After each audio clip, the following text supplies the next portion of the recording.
Hello. Welcome, guys, to our Saturday show. Welcome to Lou Reviews, the destination for critical thinking in the realm of the unexplained. Please don't forget to smack that like button, hit the subscribe button, share the show as we continue to grow on this journey. That way you're notified anytime we go live. If you want to support in a different way, like with the almighty dollar, we have links in the description below. We got a new Patreon this week, which I should probably pull up and give a little shout out to. Anyway, today we're going to be covering the Soul Foundation and sort of its sole purpose. No pun intended. What at the surface level seems to be a company poised to uncover the aliens here on Earth. It seems like the second thing is to get some really big government contracts. So, you know, it's just a pattern that we keep seeing. We're going to get into it. I also want to talk about today Neil deGrasse Tyson discussing aliens on Colbert. I want to talk about Charlie Weiser once again, absolutely slam dunking Travis Walton and his whole story. And I feel like this is a much older post. I've been really looking into Charlie Weiser's work. I want to ask her to come on the show, but I want to get really familiar with her work before she comes on, if she even wants to come on. Yeah, there's just a lot of stuff about Travis Walton that I just didn't know. And so I wanted to go over her Twitter thread that she shared, and also just give her some love. Like, she's got a blog. You guys should check it out. I'm going to, again, we'll go over it. We're also going to cover,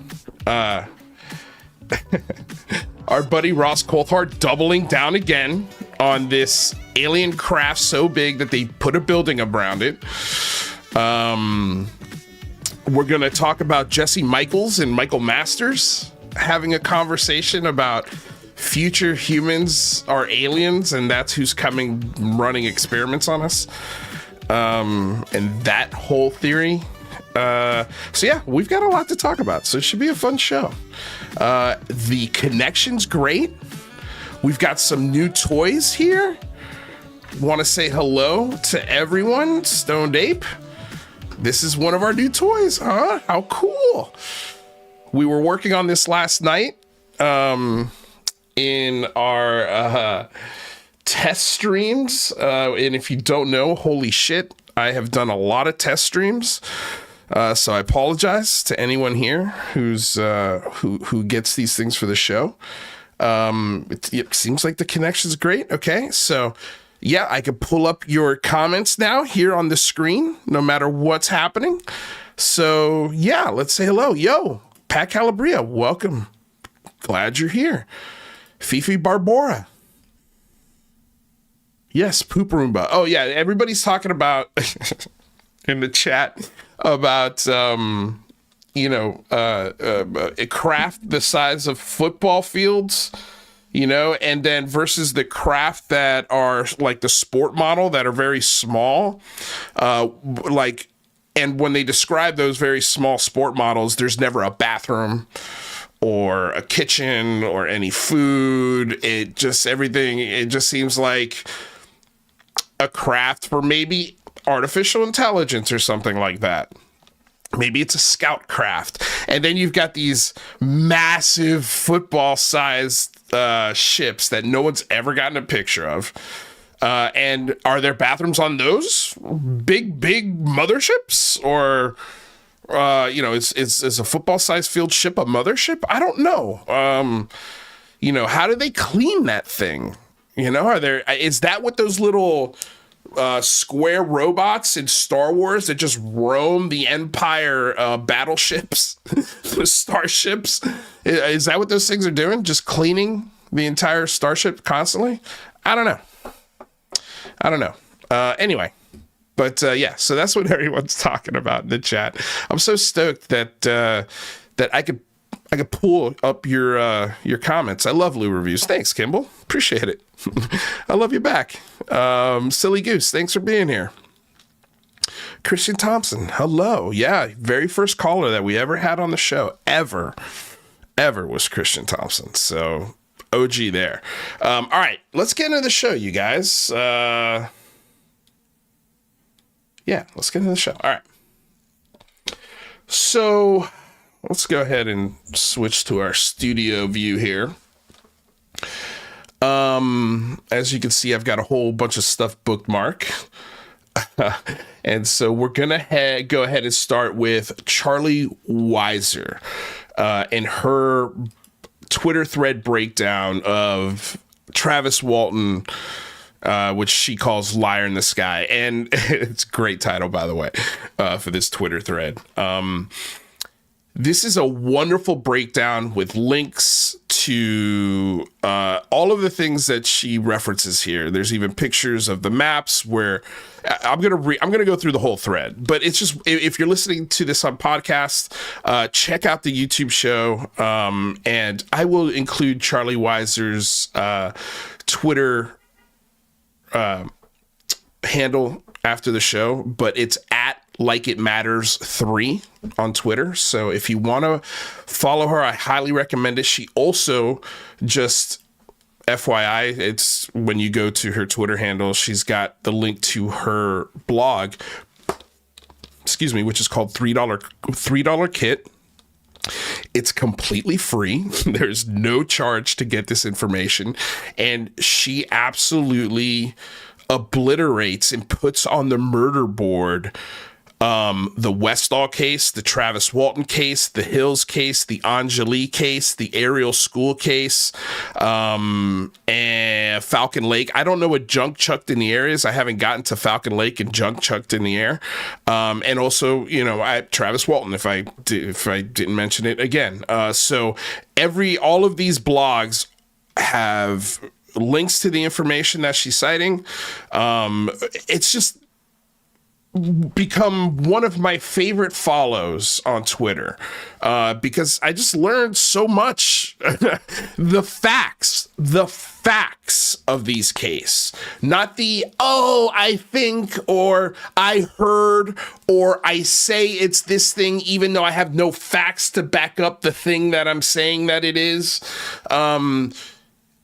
She does a wonderful job at sourcing all of this material. So it's really fun because it's in sometimes a long blog post, but it's a really concise picture of what is happening in each one of these cases. And so if you don't follow her now, please go do so. Alrighty. So I'm trying to follow the chat here while I do the show. Okay. So let's get back to her Twitter thread on Liar in the Sky. So she writes, 48 years ago today, woodcutters Travis Walton and Mike Rogers cooked up a plot to trick their 5 co-workers into becoming credible witnesses to a UFO sighting and abduction for a shot at a $100,000 prize. And again, this is her thread. So Mike made the men work until dark, then drove home via a new route that passed Gentry Fire Tower, which was lit up by an accomplice. He stopped the truck in just the right spot so it looked like a hovering UFO in the trees. So at this forest where these loggers were cutting down trees, there are fire towers. So if something goes wrong. I guess you light up one of these fire towers and it's a signal to everyone else, hey, there's something wrong here. Or just to let everyone know, maybe there's an actual fire going on. I don't understand the purpose of a fire tower. I'm thinking of Lord of the Rings, you know, where they like light one and then they light another and it's like a signal from one to another. So I don't know if it's like that, but essentially built up a fire tower high in the trees and then lit it and stopped this truck at the perfect angle. So at nighttime, when you look at it, it looks like a UFO hovering in the sky. And so you have an accomplice who lights this fire tower, puts it out as soon as the truck drives away, and flashes Travis Walton with a beam of light. So that's highly plausible. Very, very plausible. But it goes even deeper. Of course, she describes Travis jumped out, got hit by a wide spotlight. He fell back. Mike drove off before anyone could investigate. Then took them back to look for Travis in a different place. And this is a quote from Steve Pierce, who's one of the guys in the trucks. He wrote, quote, "I don't believe we went back to the same spot where Travis was zapped." Travis hid for 5 days in the fire tower cabin, I'm thinking, which was exactly the same size as the reported dimensions of the UFO. The $10,000 search party was taken to the wrong place. So I'm assuming it's a fire tower cabin where maybe it's a place for hikers to rest. I really don't know. I'm interested to know what that is. But the fact that this thing has dimensions and they fit the exact dimensions that Travis Walton describes when he's retelling this UFO abduction case, that is incredibly telling. So it's clearly not like something that they put in the tree. This is something that probably the national park put in place and that anyone could use, but these loggers had no idea it was there. That's plausible. And especially at night, your buddy gets smacked by a beam, the other guy freaks out and you drive off. And then you come back. When they do come back to search for him, it's not the same spot. And then we find out there's $100,000 prize, going around at the same time for a story like this. And so Travis hides for 5 days in the fire tower, again, which was the exact same size as the reported dimensions of the UFO. And the $10,000 search party was taken to the wrong place. On day one, his mother wanted to call off the search. "I don't think he's on this earth," she said. And then when you click this, they have a map. Charlie Weiser puts a map of where the Gentry Tower is, the fire tower is, compared to where the search party looked for Travis Walton. And it's a 2.5 mile radius this search party searched, which is, from what I can see, another half mile away from where they stopped the radius, the actual tower. So they were half a mile away at the closest. So 3 of the witnesses refused to return with them. They found no trace of either Walton or the UFO that night. A search was conducted Thursday, November 6th, about 40 to 50. Oh man, look at that. The stupid. It's starting to freeze, huh, guys? I hope it's not running too slow. But yeah, all right, the internet's like kind of wonky right now. The search was called off Thursday afternoon and missing persons bulletin was filed Friday. An additional search was conducted Saturday and Sunday using a helicopter and concentrating on the rim area about a quarter mile south of the site, but there was still no trace of Walton. So the whole time, Travis is hiding in this tower for 5 days. Everyone passed polygraphs because they couldn't truthfully answer the questions. They hadn't murdered him, and yes, they did see a UFO. So if two of the 7 guys are in on this hoax, and one guy's in the tower, so there's a total of 3 people that are in on this, and the other 5 guys have no clue what the hell's going on, or 4 guys, whatever it is. It's like, yeah, if those guys took polygraph tests, yeah, they would come back as if they were telling the truth. But it's interesting because there were other polygraph tests given, and to Travis Walton as well. And again, this thread gets to it, so we'll get there. So this is another quote from Steve Pierce, who was in the truck. The sheriff couldn't even find the tracks that Mike supposedly made when we took off. This is why he made us take the polygraph test, because he couldn't find a trace. So when he sped off after freaking out after his buddy got hit by an alien beam, there should have been tire marks where the original spot was. There should have been tire marks where he took off in that direction, and there were none. And that's why the sheriff was suspicious of these guys, and that's why they made him take polygraph tests. Like, shit, dude. Like, I haven't never seen these quotes from the guys who were there, Steve Pierce, Mike Rogers. Like, I've never seen these quotes. And especially put in a context like this. Like, maybe I'd heard it here or there, but in this context, in this timeline, it's like, oh shit, these guys hoaxed it. They got a movie deal out of it.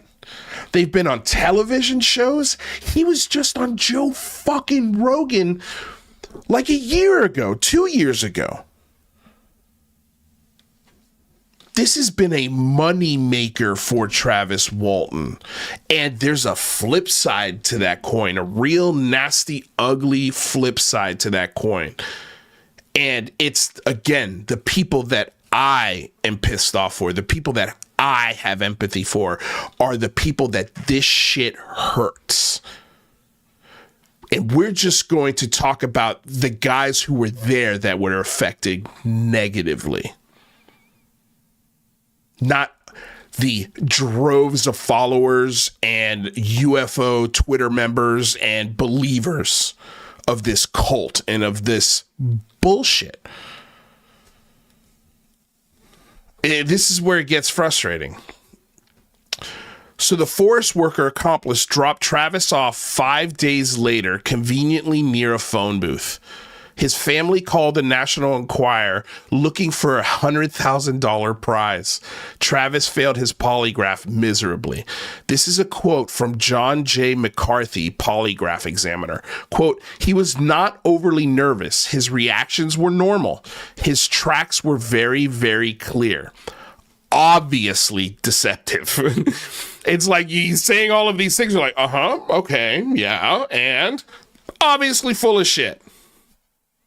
Like, there's no doubt at all. Travis didn't get the $100,000 check or reward for this National Enquirer story. He got $5,000 to split between all of these guys, 6 guys.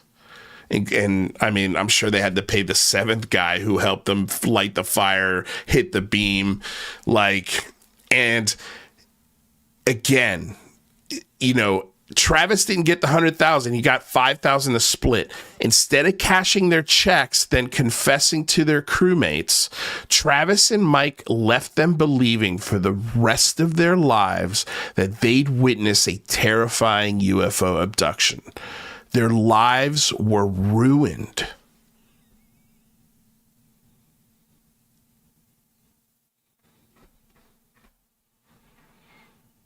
In what world is that right? Why do we give this son of a bitch any time or any seriousness whatsoever? This should infuriate you. And so when I ask questions of people that make amazing claims,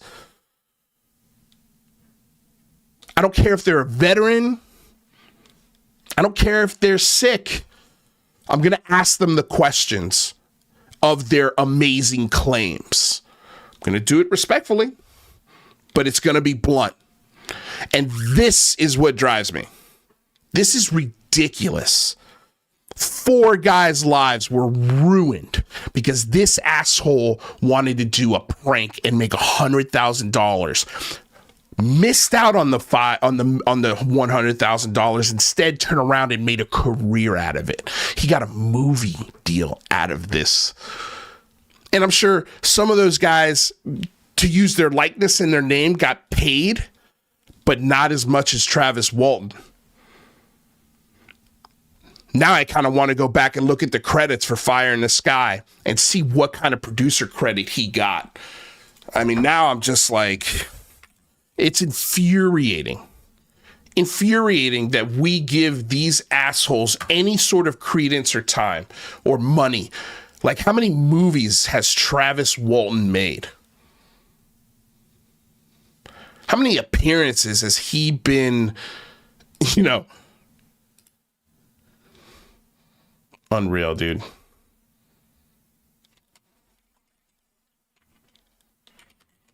I bet he has a SAG card. He was an actor too in Fire in the Sky. He must have had a little cameo in it.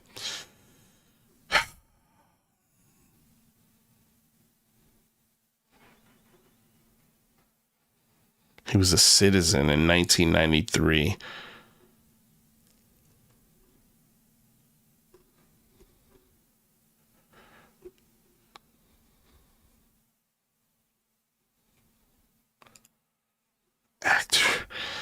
Actor, writer.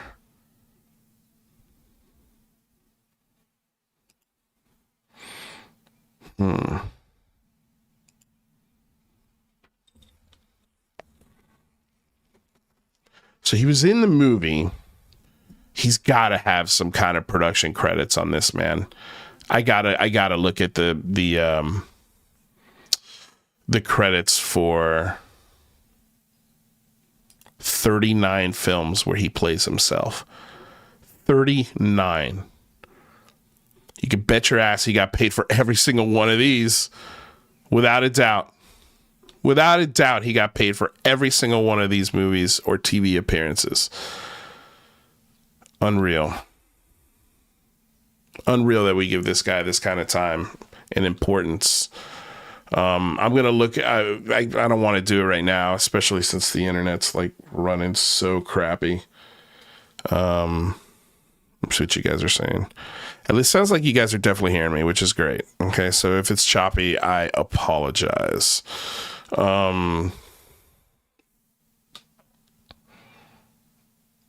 Let's see here. So then, okay. So after he collects his $5,000, while his crewmates went through the horror of that experience, they were accused of murder and some later left town to escape the backlash. Travis spent 5 days practicing his 20 minutes of conscious memory stolen beat for beat from Heinlein. Thank you so much. Somebody just donated some dollars. Let me go ahead and pin that, baby. Thank you so much. I appreciate it. Charlie Weiser. Let me go ahead and pin this comment. Oh, wait. Why won't it let me pin it? You know what? Let's just do it on this one, shall we? Once it comes through, that is. There we go. Charlie Weiser is systematically pulling back the curtain on these cherished cases and revealing just how fragile the UFO mythology is. Great work. Thank you so much for the $5 or the £5 donation. I'm not here. This isn't happening. That's the name of the account. He's also on Twitter, so check him out there. Thank you for the donation. But yeah, you make a great point. I mean, Charlie does an amazing job at this, and this is great. Also, like, he spent 5 days practicing this story, right? He had 5 days in this basically a hut to tell this, to make up this story. And at the time, you've got science fiction that was written, and he gives an example of this. We're going to go ahead and open this up here. Again, apologies for this internet. It's like, dude, every time I start the show, thought we figured this out last night. let me see one thing here, guys. I'm going to go ahead. See. Let's go ahead and change that. Maybe that'll help. Hopefully. We'll see.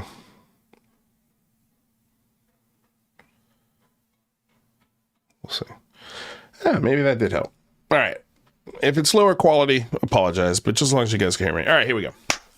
So, in the Travis Walton book, which is the incredible account of one man's abduction in a UFO, the Travis Walton experience, he wrote, as I gradually approached the chair, a very curious thing began to happen. The closer I got to it, the darker the room became. Small points of light visible on or through the walls, even the floor. I stepped back and the effect diminished. And then you could compare that to a science fiction books and comics written by Robert A. Heinlein. Robert A. Heinlein. And it's called Have Spacesuit Will Travel. And one is from, I guess this is a comic book series called Universe. And so this is what's in those books. He glanced away from the control chairs to the inner surface of the globe which surrounded them. That was a mistake. The surface of the globe, being featureless, silvery white, had nothing to lend it perspective. It might have been 100 feet away or 1,000 or maybe miles. It's like, dude, the darker the room became, small points of light became visible through the walls, even the floor. I stepped back and the effect diminished. I stepped back and it was 100,000 many miles away. Who knows? Like, it's so similar. So here's another thing that's in the Travis Walton book. The matte gray of the metal wall just faded out to be replaced by the glinting, speckled deep black of space. And then in the Heinlein books, over me were star images, thousands of them, in a black, quote, sky. You know, he's basically describing the same thing, just in different words. Wrote, I thought maybe this was a planetarium type projection, or good grief, what if it's actually some kind of viewing screen showing where this thing I'm in is. So like essentially being in like a planetarium and they're showing him where he is in this vast galaxy and where they're from. And then in the comics, it's the ceiling was hemispherical, like a planetarium. You weren't looking directly at the stars at all, but at a kind of picture of them. Travis Walton book. My God, the sweet earth could be millions of miles away. Comics. Facing toward me, green and lovely, beautiful was earth.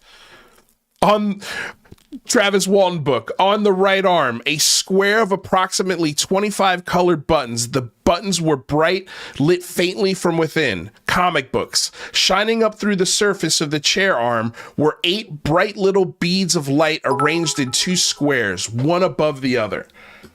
Thank you, Milk Fart Harassment Archive, for the $5 donation. I appreciate it. Again, these things are coming in a little late for me. So he writes, King Milk Fart doesn't dox people.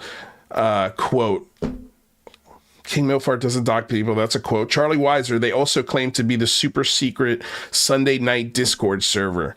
Fake skeptic alert like Leah. Interesting. Charlie Weiser, they also claim to be in a super secret Sunday night Discord server. You think Charlie Weiser is a fake skeptic like Leah? Is that what I'm gathering from this? Am I reading this wrong? Quote, King Milkfart doesn't dox people? I don't get it. Can you explain this to me? What does this have to do with anything that I'm talking about? Other than Charlie Weiser. That's what you're saying, huh? Interesting. Do you have proof of that?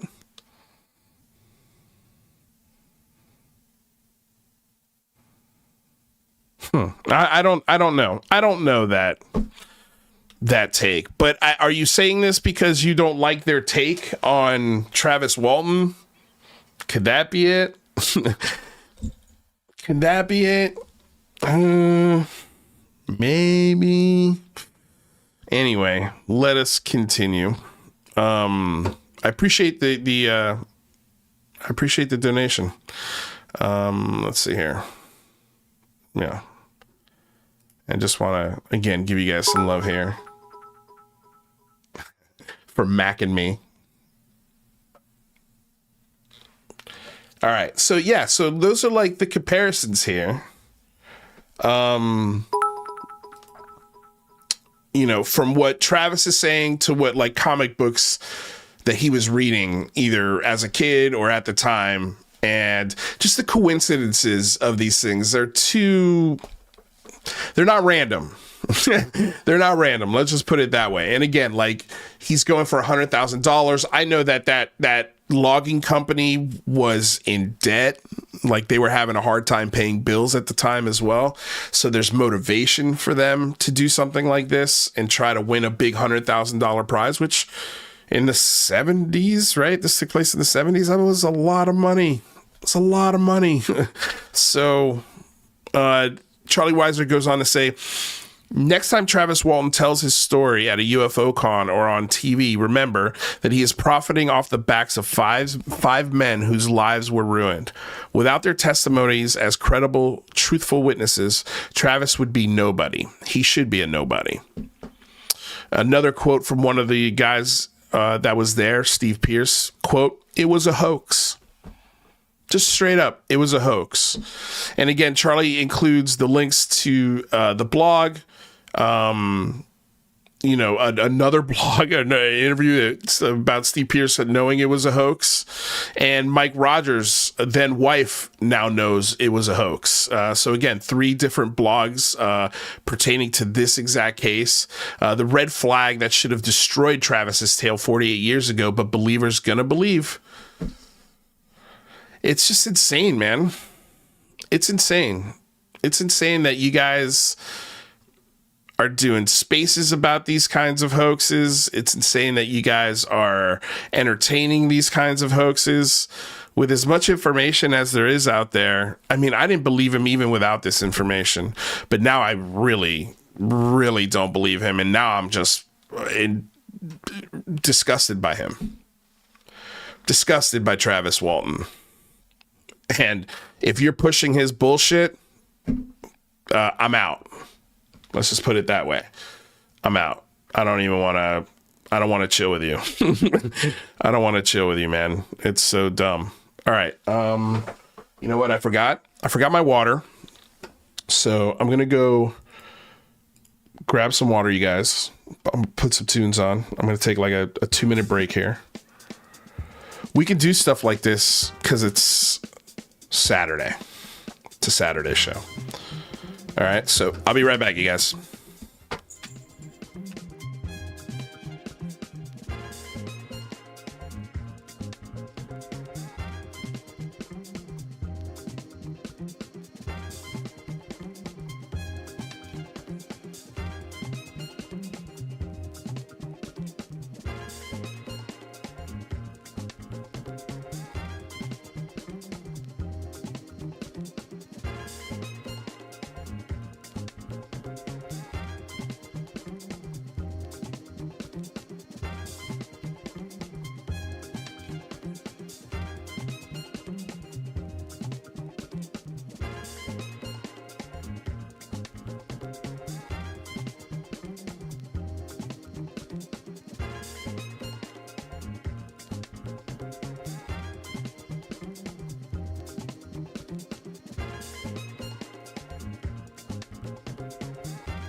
slow can you go when it comes to a police chase?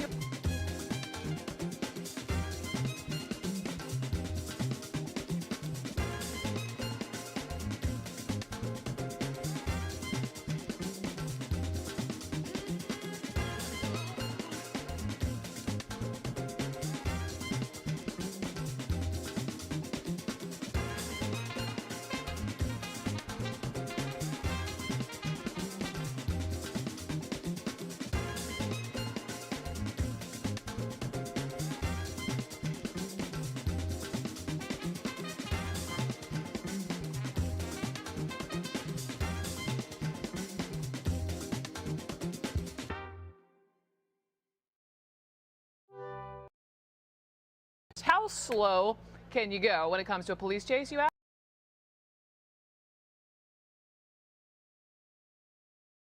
I am back. I'm back. All right. My mic is unmuted. Here we go. Okay. So I was trying to add something to the be right back thing, but you know what? I'll just do that when I'm not in the middle of a show. All right. So let's get on to the next thing here. And I want to go ahead and say fair use is transformative work. We're educating the public and critiquing the videos we are sharing. This is covered under fair use and allowable by law. So I'm going to be playing this clip here from Stephen Colbert talking to Neil deGrasse Tyson. And this was just a chef's kiss moment from Neil deGrasse Tyson. And I've always liked Neil, man. I've always liked his take. He's always made me look at this in the most critical way. And now his words hit even harder than ever before for me. And I'm so leaning back to Neil deGrasse Tyson. And for all those people who hate on Neil, this is the guy that you want taking this seriously. The second he is intrigued by something of substance,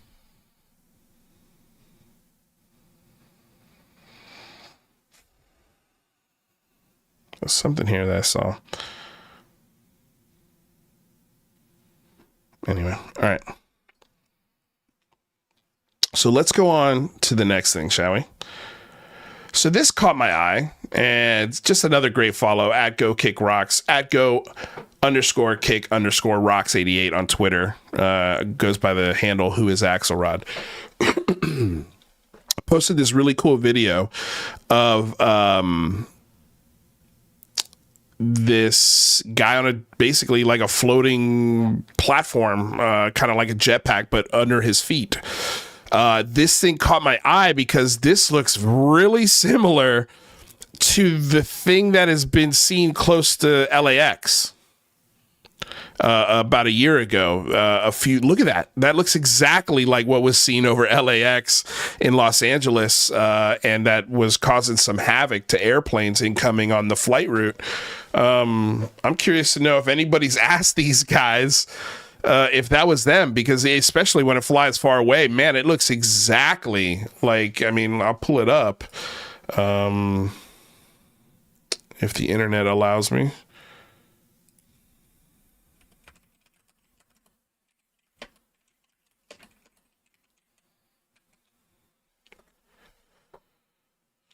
Let's see what this guy images. Look at this. I mean, it looks exactly the same. It looks exactly the same. Wow, it's even got a picture of the same footage we just looked at from Mashable. I'm curious to know if anybody's talked to these guys from the FAA to ask them if they were flying around LAX like a few times last year, the year before that. Yeah, that's absolutely wild. So anyway, that's just something that caught my eye. I wanted to talk about that real quick. But it's also interesting to see that these things have a top speed of 125 miles per hour and can reach 10,000 feet. That is insane. That is insane. That's for all intents and purposes, that's a flying car. Like, that's a flying car. Holy cow, dude. So cool. So it's known as the Flyboard Air. This is the incredible creation of Frank Zapata. It's called the Frank Zapata flyboard. So if you want to Google it, check it out. It is incredible. There's like I said, Mashable put a pretty cool video about it. But yeah, I mean, like, I can't imagine unless these things are like self-correcting. Like, I cannot imagine these being like a mode of transportation for humans in the future.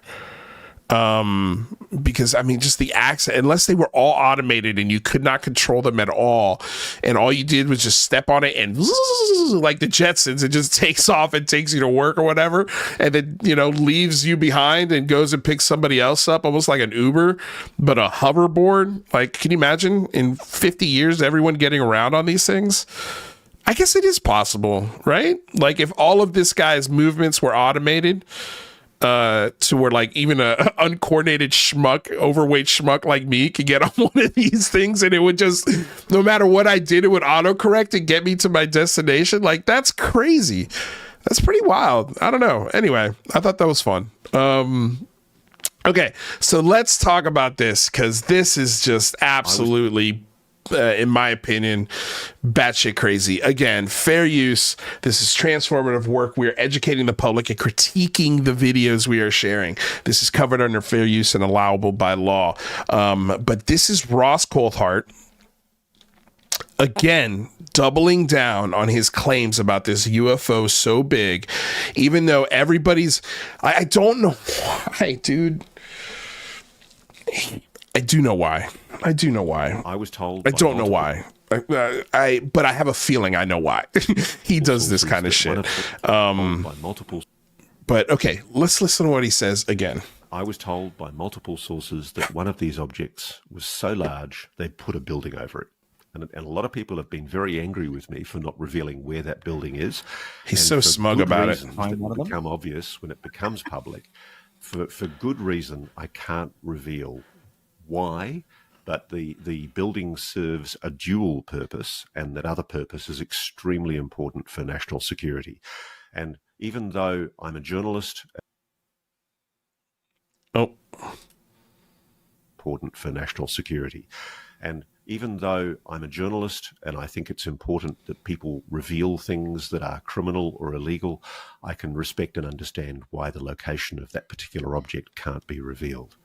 I was told by multiple sources that one... Again, I was told by multiple sources. So if you tell us where it is, it's not going to ruin who if it's multiple sources, nobody's going to know which source.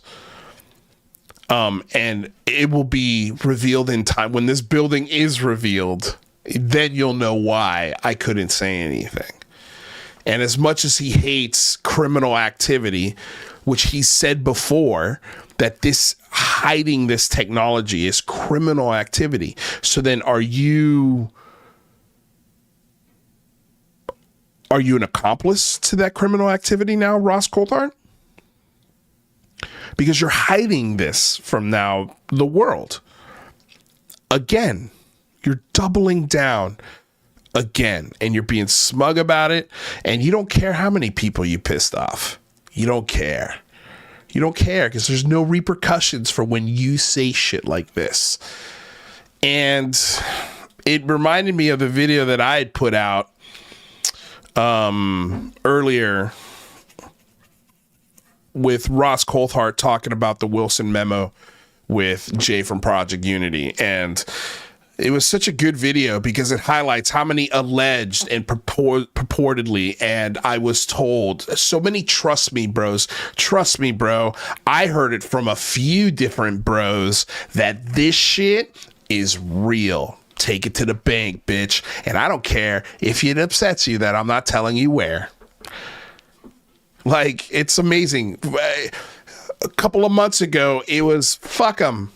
They should all be arrested for hiding this technology. Now it's, I'm not going to tell you. And you'll know why when it becomes, when the information's available to you, you plebeian, you nobody, you everyday asshole, tax-paying dummy.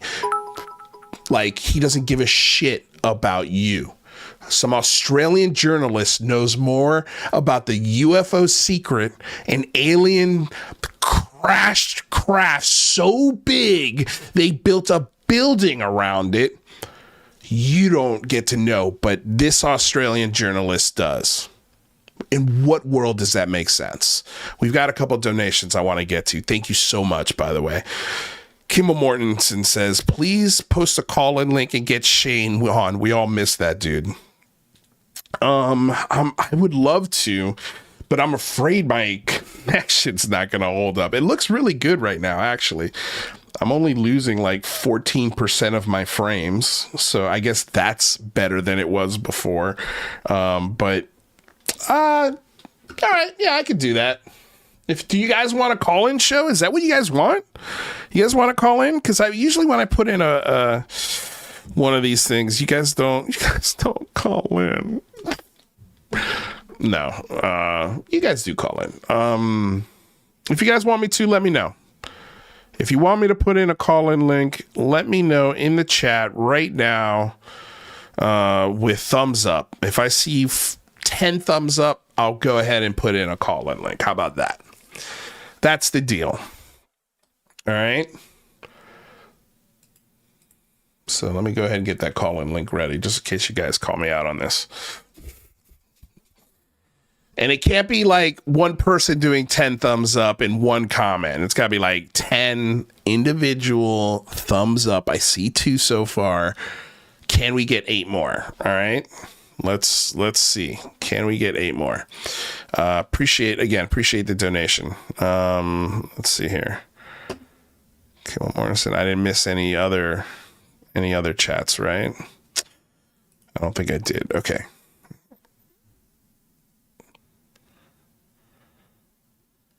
Right. Okay, cool. All right, so let's see here. See, 1, 2, 3, 4, 5, 6. We're getting close. 4 more, guys. 4 more if you want to call and chat. Oh, and by the way, while we're waiting on those 4 more, I did get a message from Steve Long, and he also wanted to add to the Travis Walton discussion. Travis's mom was a huge UFO fan. His older brother was too, and he was the one who probably lit the fire and who was in the tower working the lights. And Travis's mom lived in a powerless, waterless shack on the very same road the fire tower is on. She lived there where the abduction happened, just miles away from the tower. And she refused to let the cops in and talk when they came to inform/question her about Travis's disappearance. This is all in the reports. Holy shit. Wow, man. Wow. That is incredible. Unbelievable, but totally believable. All right. Did we get him? I think we did. Okay. It looks like we did. We got it, you guys. You guys did it. We got 10 thumbs up in the chat. So I'm going to go ahead and put in a call-in link right now. But just forewarned, I got one more thing to talk about, and that's this clip from Jesse Michaels. Lord knows we got to get to this clip because this is just, again, peak stupid as far as I'm concerned. But let me get this link for you guys. Give me a second here. And then I'll pin it in the chat as well, so you guys can... all you got to do is click it, and you're in. Let me go ahead and change some things here real quick.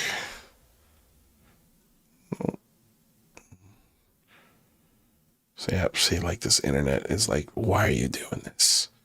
What are you, crazy? Are you crazy right now? Trying to give the people a place to call into the show when your connection is absolute trash. Your internet is garbage. We went down to 13 drop frames, so we're getting better as the stream goes on. Yep, look at this. I'm stuck on this right now, you guys. I'm trying to start this room for you.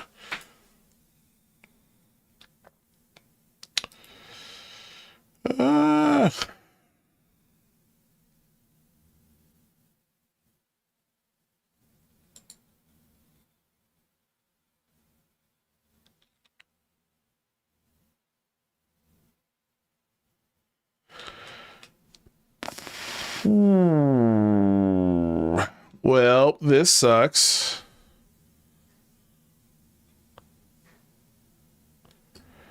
Let me do something here. Let me force. I'm gonna quit the internet. See what happens. See what happens. Oh, it's my girlfriend with a pizza in New York City. All right. Let's reopen the old internet.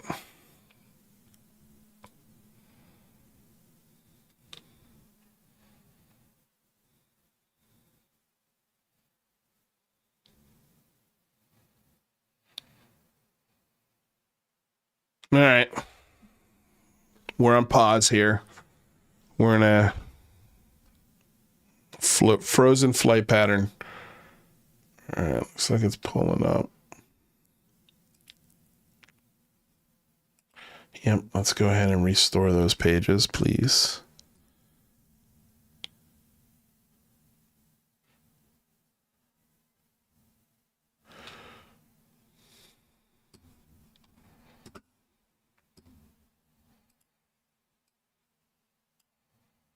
Oof. Yeesh.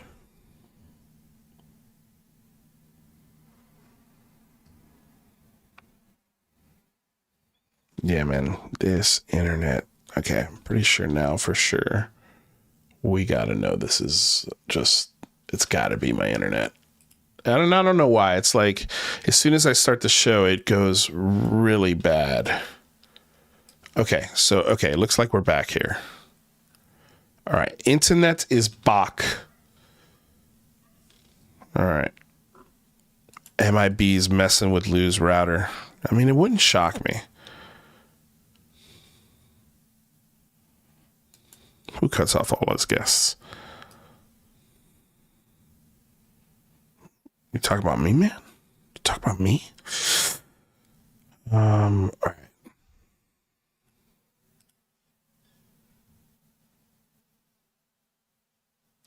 Let's stop my cam here. I'm gonna let me go ahead and just get rid of a couple windows here. And copy this link. All right, I got a link for you guys here. Got a link. This is totally derailed the show, but this is what the people want. This is what I'm going to give the people. Here we go. All right, there's the link, you guys. I'm going to go ahead and pin it. So if you want to call in, feel free to.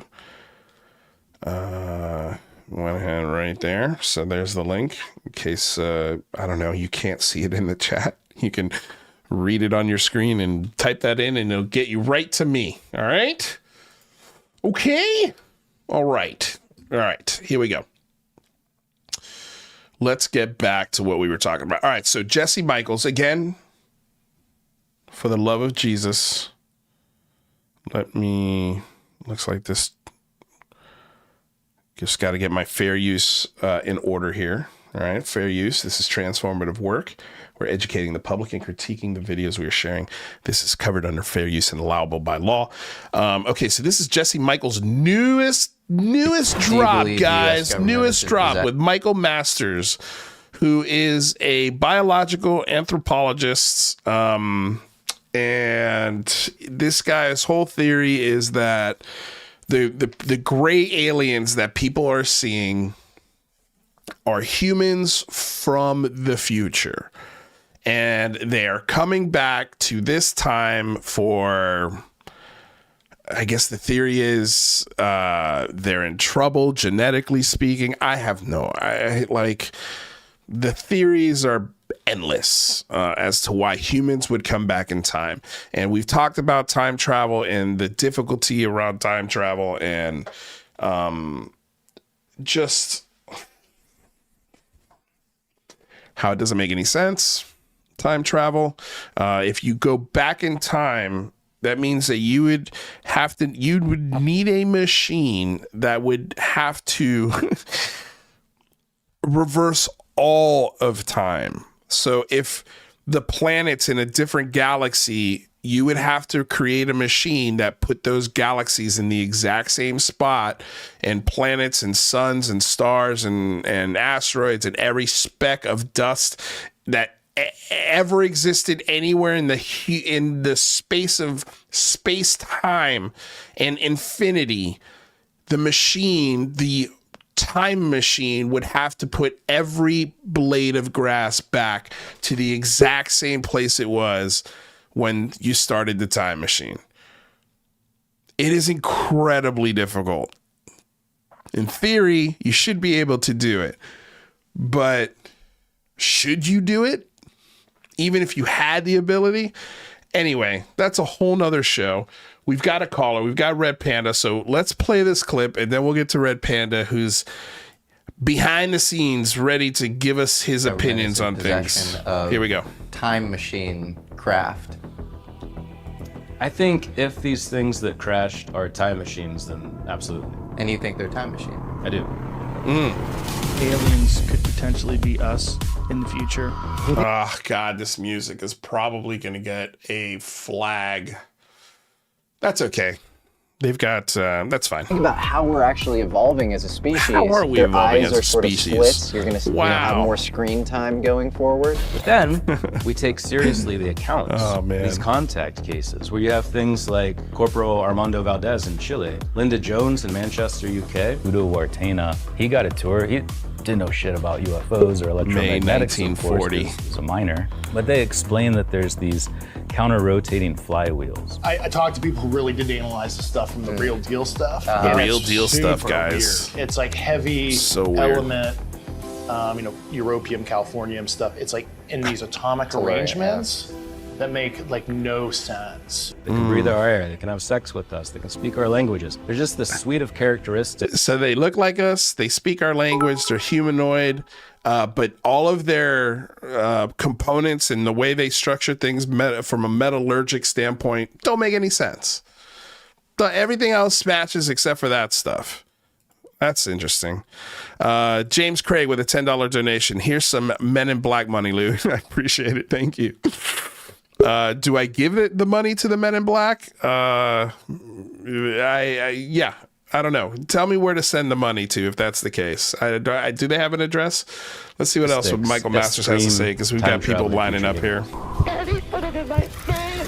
What's going on? Are we in some sort of bizarre intertemporal breeding program or something? I don't think they're necessarily doing anything to us. I think it's for them. I think it's self-preservation, that something in the future requires them to sample gametes from the past. If we do get to a point where we begin to time travel, I get the sense that that's coming up.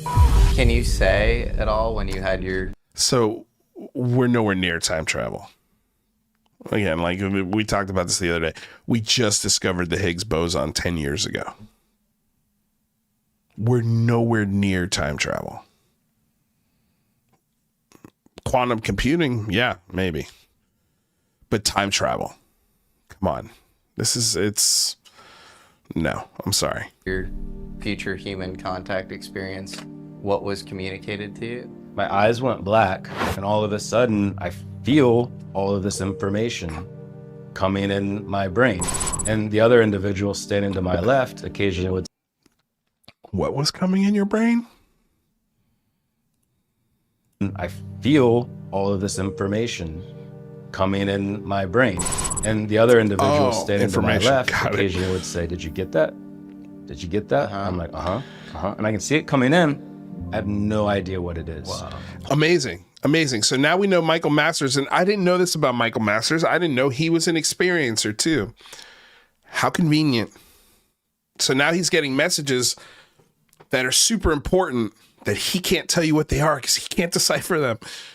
But he knows he's getting them. Trust me, bro, he's getting them. This is amazing.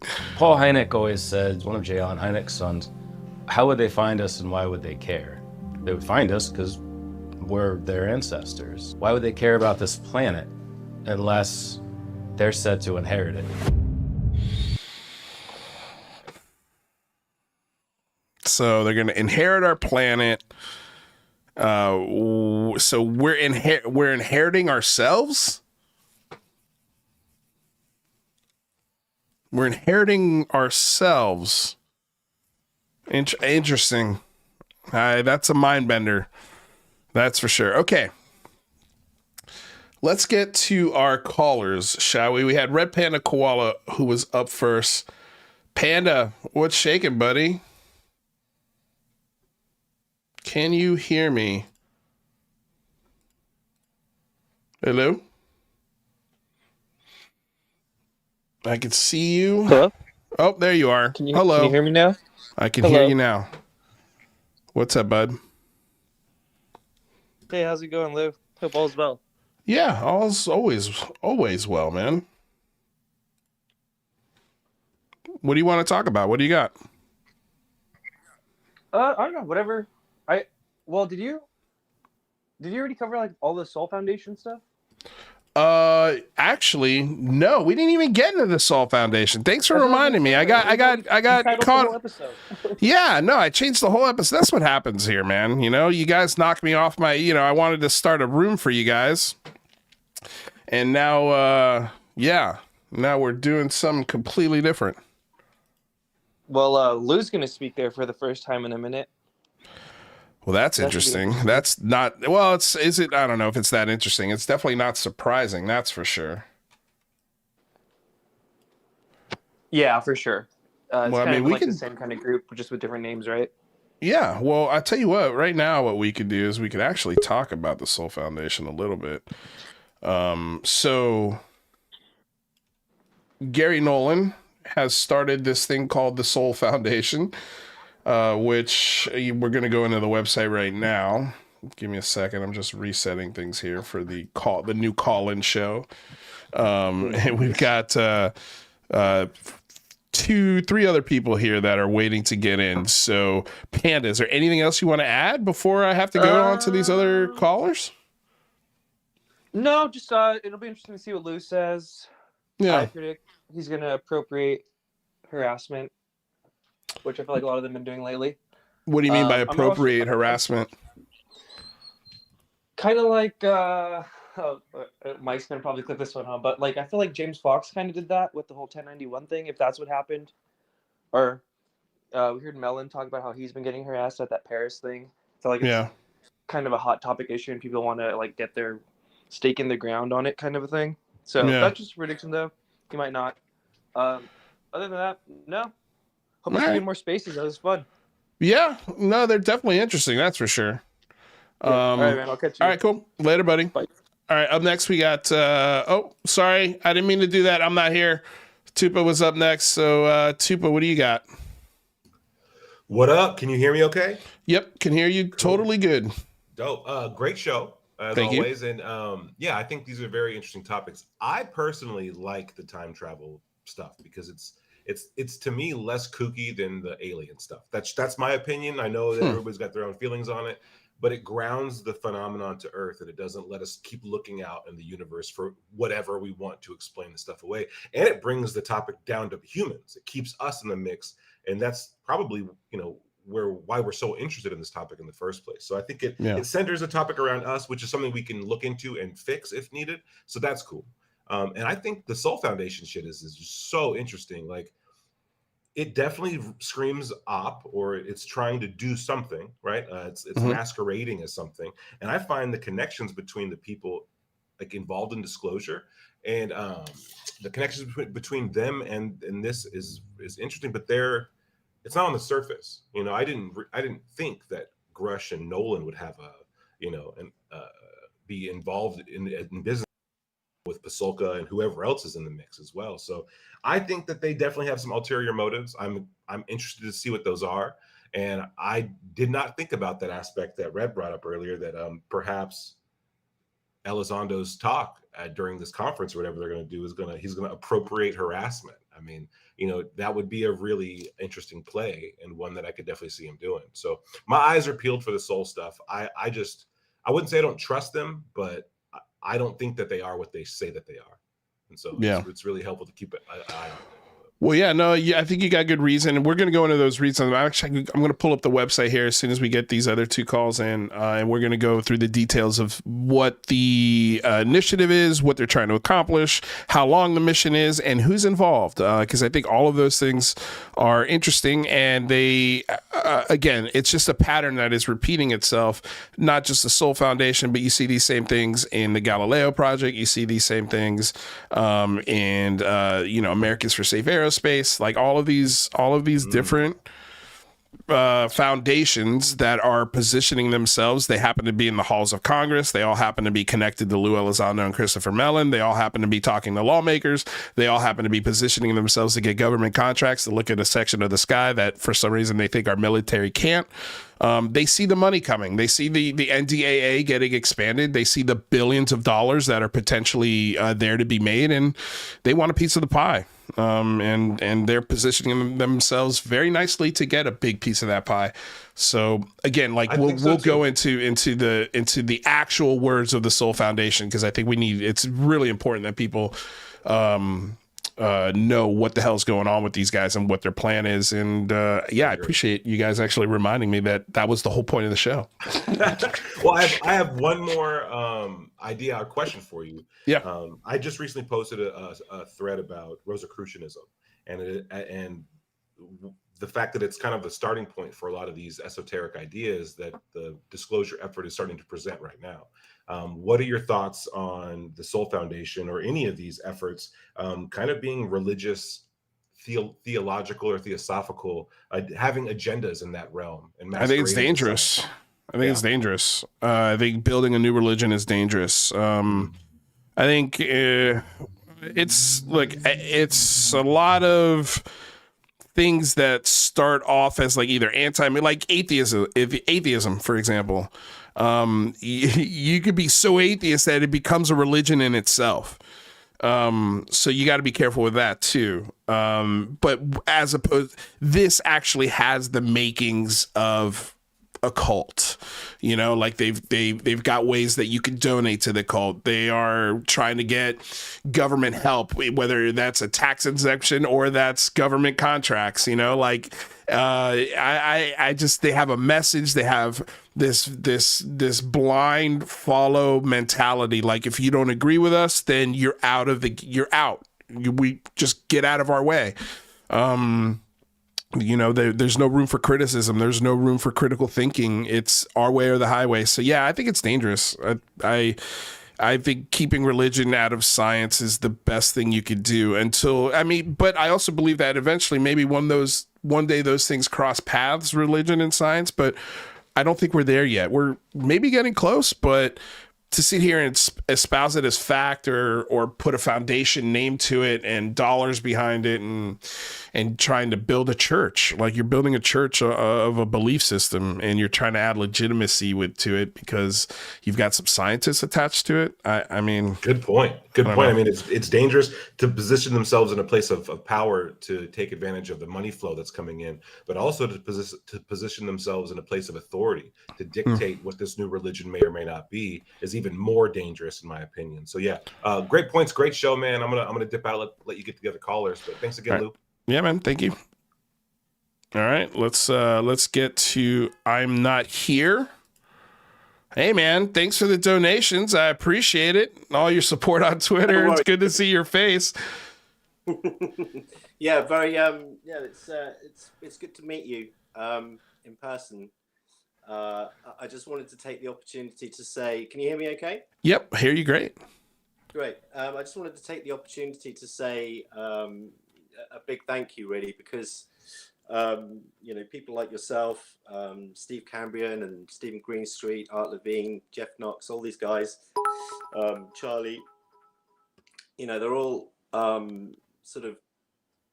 what fascinates me now is that the sort of counter narrative, this side of the argument is almost counterculture now. Yeah. And I find that really, really interesting, that the people that are trying to show people, hey, look, this is actually all bullshit.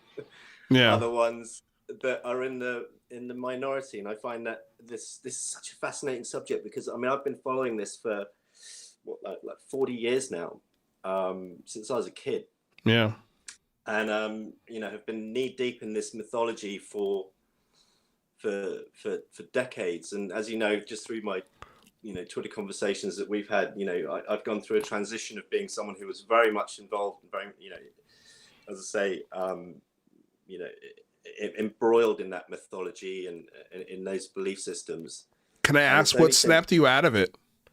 Yeah, I was going to say, ironically, it was the 2017 Leslie Kean article in the New York Times, because you up until immediately that point, that's what snapped you out of it.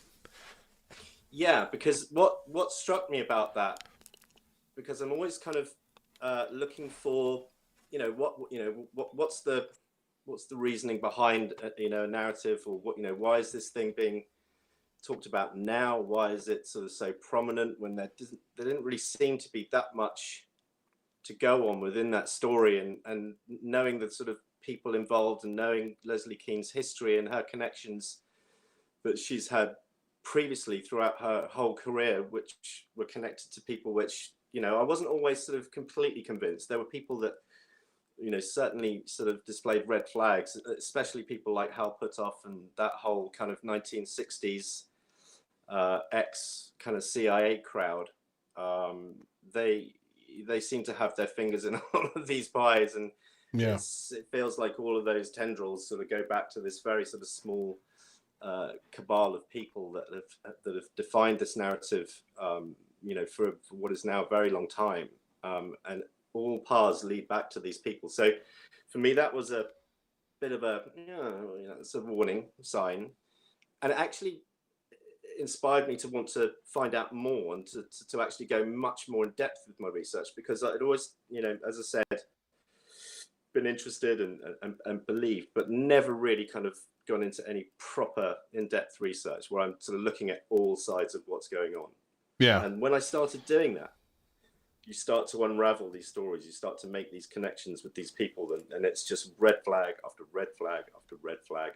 Each case that you've kind of held so dear and so cherished, cases like Roswell and even going back to sort of Lonnie Zamora and the Westall case, a famous Australian case in the school ground, Ariel. All of these cases, when you actually look into the interviews, look into the things that the people actually said and the things that people actually saw, the story becomes very, very different. And you can see how this mythology has been built on this very fragile sort of house of cards that hopefully, you and these other people are slowly dismantling. And I think that it's a very kind of important job to do, because this is a very interesting subject in that it pinpoints some very key problems that we're facing right now, in that, we don't know what's real.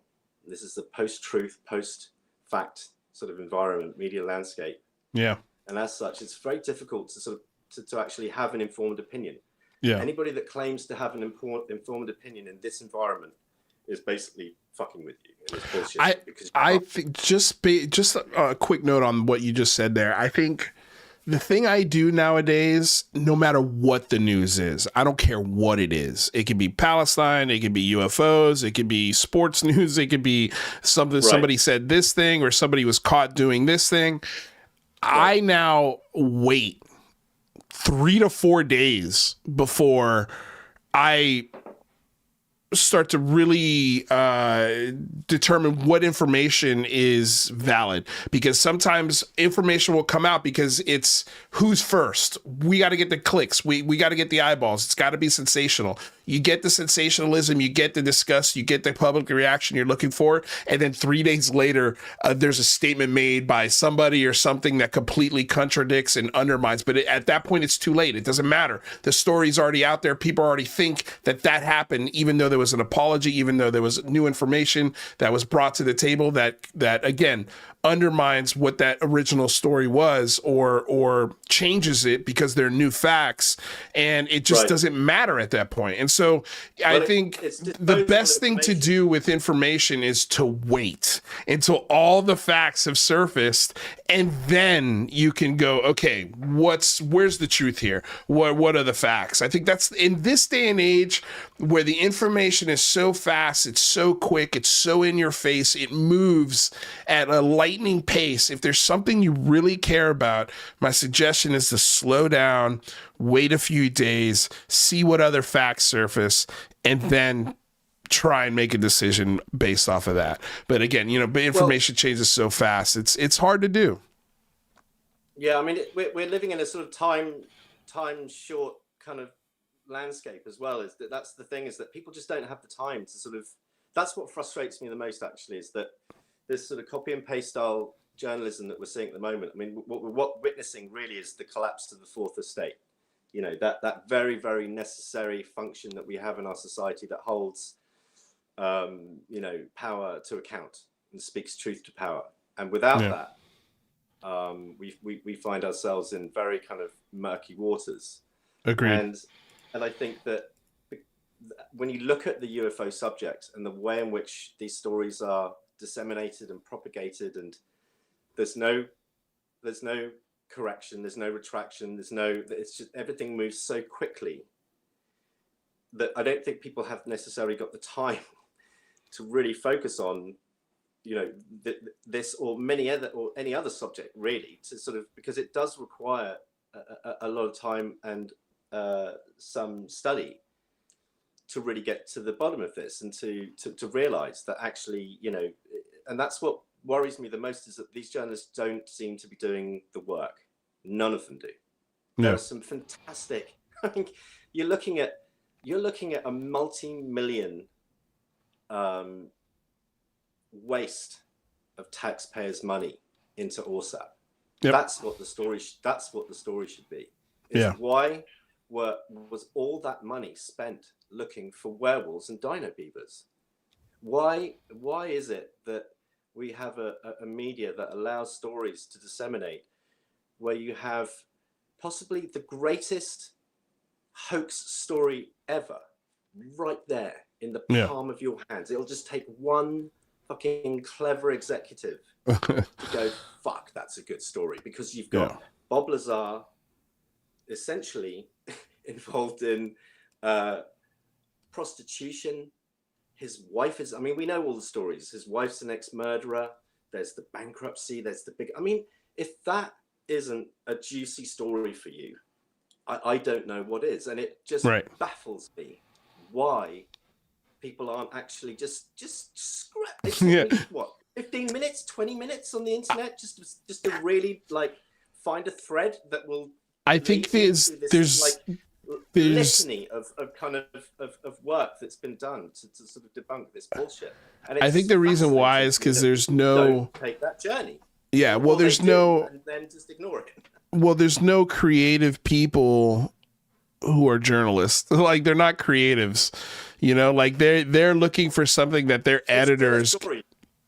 Well, they're looking for something that their editor's going to be like, great, let's run with that, because that's going to get us a lot of attention. I think they're not. And in history. I was going to say, I agree with you. I think it is more interesting, the betrayal, the lies, the sex, you know, like there's so much more.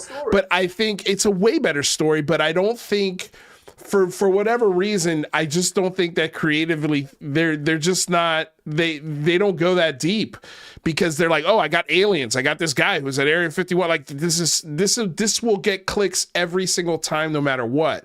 Whereas if you had to explain, like, you would have to write an op-ed and maybe even a couple of parts to really explain the intricacies of the whole Bob Lazar lie. I mean, it's anyone who's done, I mean, just look at D. Dean Johnson's work, you know, and how he details every single step of how this guy's a liar and his shady past. And it's really fascinating. And to me, if I was going to produce a television show about Bob Lazar, which I really would love to do, it would be written the same way Breaking Bad is, where you're kind of rooting for a bad guy.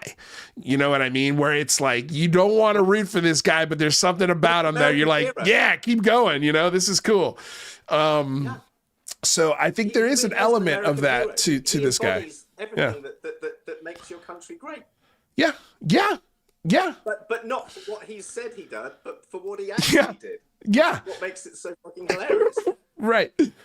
Yeah, it's a land of the free, and I mean, really free. Do whatever the hell you want free. Man, he had an explosives festival. This guy was fucking wild, dude. This is not some mild man in a country. This is what I love. It's that everyone's like, well, he seems really credible. It's like, yeah, your fucking dodgy car salesman seems really friendly. But Yeah. he's gonna rip your fucking arms off if he could. Right. Well, dude, thank you for calling in. I got 2 more callers waiting in the wings here. I got 2 more callers waiting in the wings, but I appreciate you calling in. My wife. All right. Too loud. Well, thanks for calling in, man, and thanks for the donation. I really appreciate it. It's nice to meet you, and Absolutely. again, thank you, and to all those other guys watching, thank you again, and keep up the good work. Great. Thank you so much. All right, let's bring in our next caller, which is Dr. Jamie Malsan. Hola, ¿cómo estás, mi amigo? How are you? Thank you for calling in. Me llamo Jaime Malsan. I called you to tell you if you have not heard about the mummies in Peru. Yeah, I've heard about the mummies in Peru. They were accredited by a non-accredited college. Did you hear of this? Fascination. What's the unaccredited college? Do you have the name of it? Yes, it is the College of Peru. Simple. To the point. Simple I love name. it. Yeah. Okay. They lost their accreditation in 2019. Do not look into that. It's fine. Jaime paid them all good money, and they're real. They are real.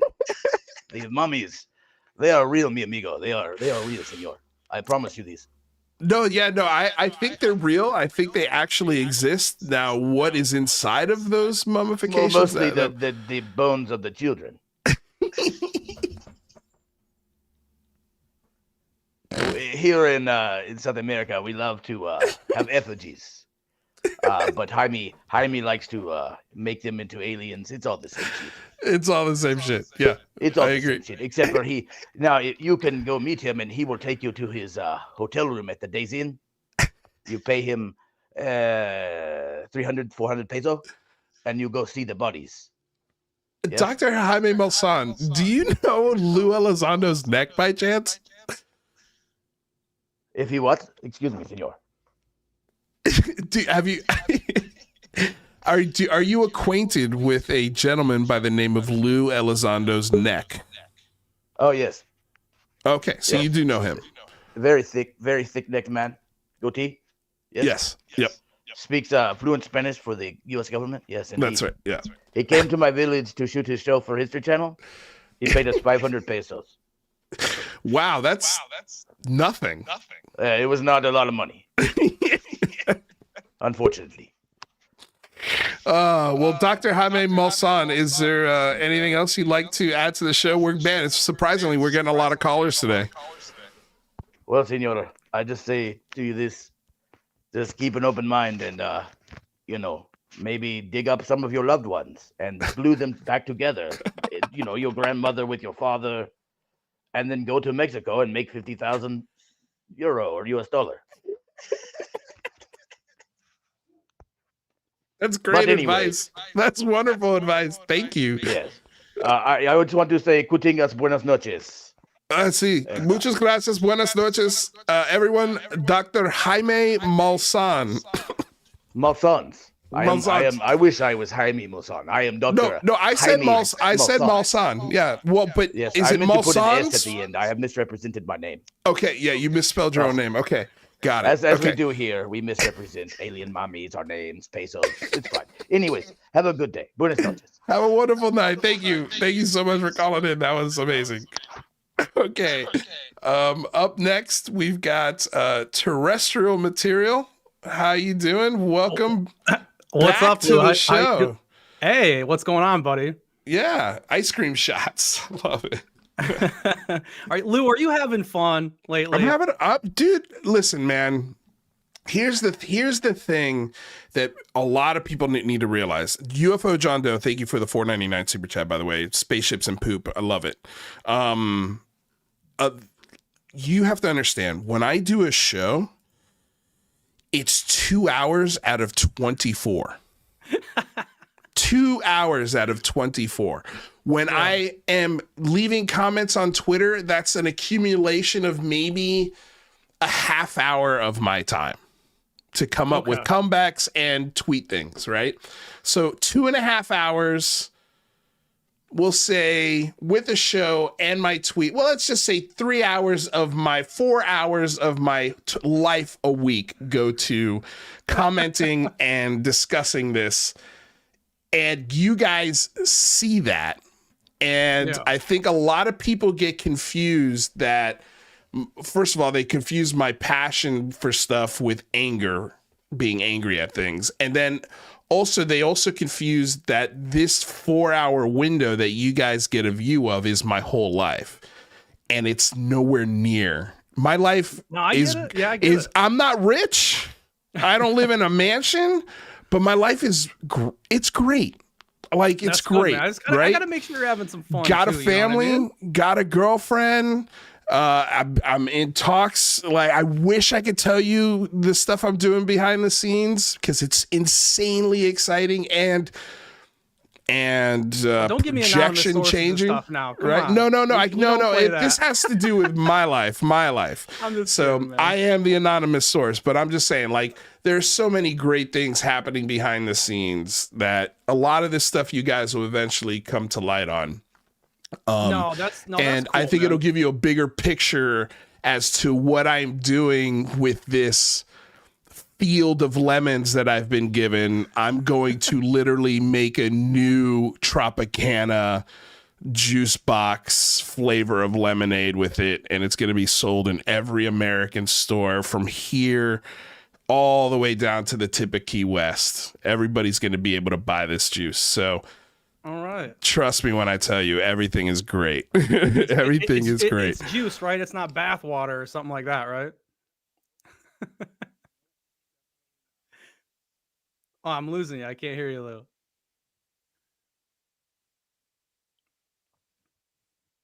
Why am I not hearing you anymore?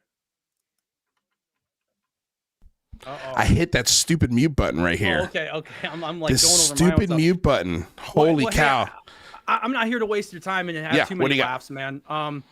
What do you think about Kirkpatrick going ahead, or I mean Grush, either side? Why doesn't somebody just show the receipts of these emails? Because when Kirkpatrick says that Grush is declining these invitations, Yeah. that's different than ghosting. Yep. So there's got to be emails that are coming out like that. Why does he just release these and go ahead and put an end to this whole saga? I really do think this is a big point right now that we're at, that we can kind of either rule out Grush and everything completely on that side, or we can start to really focus more on what could be going on with Arrow and Kirkpatrick on the other side. What do you think?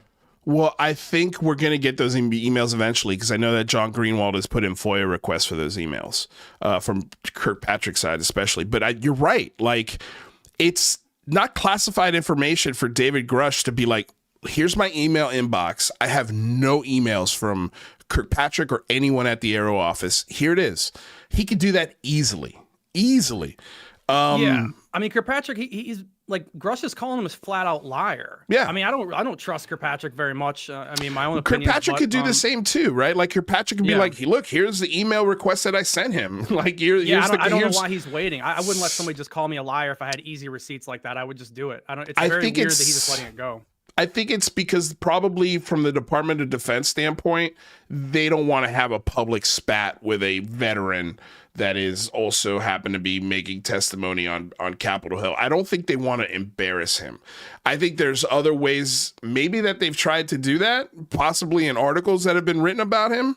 I know for sure that the word behind the scene from actual intelligence people that are talking to journalists that are talking about this guy behind the scenes, none of them trust him. They don't trust that the date, not that he's lying, but that they don't think he's repeating the right things. They think that he got confused with some data that he's been told, or he's straight up just lying. We heard Tim Burchett say the exact same thing. His staffers warned Tim Burchett that this guy's not checking out. The Washington Post has said that this guy does not check out. So, yeah, I mean, how far can staffers really go, though? I mean, I feel like I could hear Kirkpatrick maybe say that if he's really on the team of digging in, or maybe if he has the keys kind of to get behind the doors and look at that. But I don't know how much these staffers really care. You know what I mean? Even really I think they do care when it comes to their boss's chances of getting reelected. You know, I think that they're trying to look out for them politically speaking, because they know if this ends up as egg on their face, or if they end up wasting billions of dollars, that immediately exterminates any sort of possibility to run in that seat again or for president, because a lot of these people have presidential aspirations, because that's stuff. If you are the lead voice on a program, let's just say hypothetically that they spend a few $1 billion looking for this shit, and it turns out to be the same thing as AllSap, where we get werewolves smoking in trench coats and dino beavers, that will be a huge political scar on a candidate. Like that will be something that an opposing candidate will take and run with. You're going to vote for the person who let a $13 billion UFO program run rampant and waste $13 billion worth of taxpayer dollars to get aliens, you know, smoking with werewolves or whatever that turns out, you know, like or just no data at all. Like that would be political suicide. So I think that's why you've got Gillibrand and Rubio and all of these senators that sit on the actual committees that have the clearance to look at this information they're real quiet. They're really quiet on this. Yeah, I mean, and you don't have any colleagues. You don't have any colleagues of David Grush. This will be my last point. There's not one colleague of David Grush that has come out and said, yeah, that guy's being honest. I worked with him. Here's where I worked with him. Here's what we did together. Here's our friends that we were in a crew together with. Like, you know, like this guy is the real deal. Not one person. Same thing goes for Lou Elizondo. Same thing goes for Chris Mellon. None of these guys have other buddies or other comrades that come around and be like, yo, this guy is for real. True. Yeah, I mean, I can't argue that. I just wonder if the staffers, they could also just try to be playing too safe though too. Even if they see something they're like, it's not worth the risk. You know, even if it does look a little bit, it's hard to tell with staffers and stuff like that. But sure, but that is telling. Right. I mean, we're in a grim spot. I mean, for sure. I just you know what it is for me, Lou, is I just want to be able to hang my hat on something for once that we know officially. Like I want the emails so we can say either who's lying. We can hang a hat on it. Dude, it's been so long since we've had that. I think even if you got the emails, you'd still have a really large group of people denying it. They would deny it, even though the information is sitting there again right in front of their face, slapping them like a Zucker Brothers movie. It's I don't think it'll matter. Just like it doesn't matter that I have real transcript of what Sean Cahill said about David Fravor. I put it in an AI version that sounds exactly like the audio that exists. And nobody cares. Nobody cares that he doesn't like David Fravor or that he thinks he's an asshole. You know, like nobody cares. and to think that was his opinion in 2017, 2018 about David Fravor. Like it just goes to show this is just you know, and I also hear like Bigelow doesn't really like Lou, and I know for sure that Brandon Fugel's not a fan of Lou Elizondo. And there's like look, I mean, everybody doesn't like each other. It's so funny these were the because Trojan horses though, Lou. I mean, Bigelow wanted. I think, in my opinion, they wanted Lou and to be able to kind of be their Trojan horse to get in there to get the information that they can't get a hold of. You know what I mean? That didn't happen. I just think it's a bunch of guys who have narratives that cross each other, and they don't like each other when they get upset or annoyed with each other when those narratives cross, especially on AWSAP, ATIP, and BASS. Like those three programs and who was in charge of what and who got the money and who spent the money. Like George Knapp and Lou Elizondo and Colm Kelleher, none of those guys are on the same page. These guys have their story and this guy's got his story, and both of them are lying. Both of them are full of shit. It's annoying, but it's looking anyway. It's looking grim, man. It's looking grim. It's not looking good for disclosure. Let's put it that way. No, hell, and I want it too, and I want it, but I want the truth of it. You know, I want the truth of it though, bro. I don't want the BS. If we're gonna if it comes out that Grush has been lying about the emails, let's throw him in the proverbial wood chipper, man. Let's move on. You know, whatever we're gonna do. So I won't take up your whole night, bro. Good to talk to you again, and have a great rest of your weekend, brother. Thanks, man. Thanks for calling in. This was a great call-in episode, man. I appreciate everybody taking the time out. I'm sorry if I didn't get to everybody who is waiting in the back. I'll leave the room open if you guys want to call back in. I'll take your call, but I definitely want to go over the Soul Foundation. We've got like 8 minutes left in the show, and we haven't covered this at all. So this is the research. This is the opening homepage of the Soul Foundation. I want to go through every tab and let's talk about it. So this is their mission statement, I guess. There are 2023 to 2025 research agenda. Whatever they might be, the cultural significance that UAP hold for human beings have long made them symbols worthy of academic inquiry. And I'm sorry, you guys can't see this whole thing on the page here. Actually, you know what? Let me see if I can do this. Yeah, that kind of works. There we go. But now I can't see it.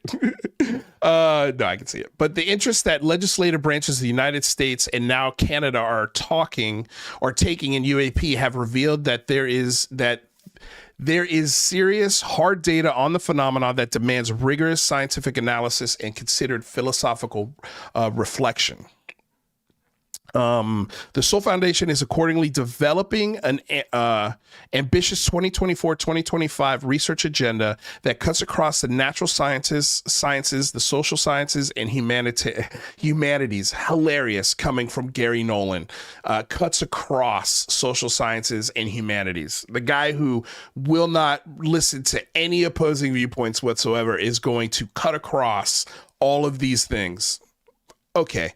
And engineering to explore UAP and their implications. We are currently assembling teams of notable academics to conduct research into the implications that UAP hold for our understanding of aspects of nature, like physics and matter, as well as human institutions, institutions such as law, politics, and religion. Sorry, it's hard for me to read, guys. This is the text is so tiny, so you guys can see it. Where the sciences of UAP is concerned, we will support and advise funding consortia to do the same for studies of potential material, components of UAP, the possible physics and engineering of their propulsion, in quotes, and energy technologies and biological effects of human exposure to them. As for the humanities and social sciences, we are seeking researchers in the fields such as anthropology, history, philosophy, religious studies, and sociology to help us understand the impacts that confirmation of the reality of UAP would have for human societies, cosmologies, and political systems the world over.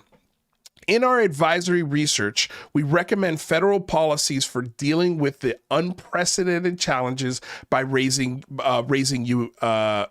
raised by UAP. For instance, upcoming white papers will offer legislators and defense officials credible answers about the intent of UAP. So let me get this straight. Gary Nolan and the Soul Foundation know the intentions of UAP. They know the intentions of something unidentified. How is that possible? How is that possible that you guys know the intentions of UFOs and aliens more than the military? Give me a break, dude. This is so stupid.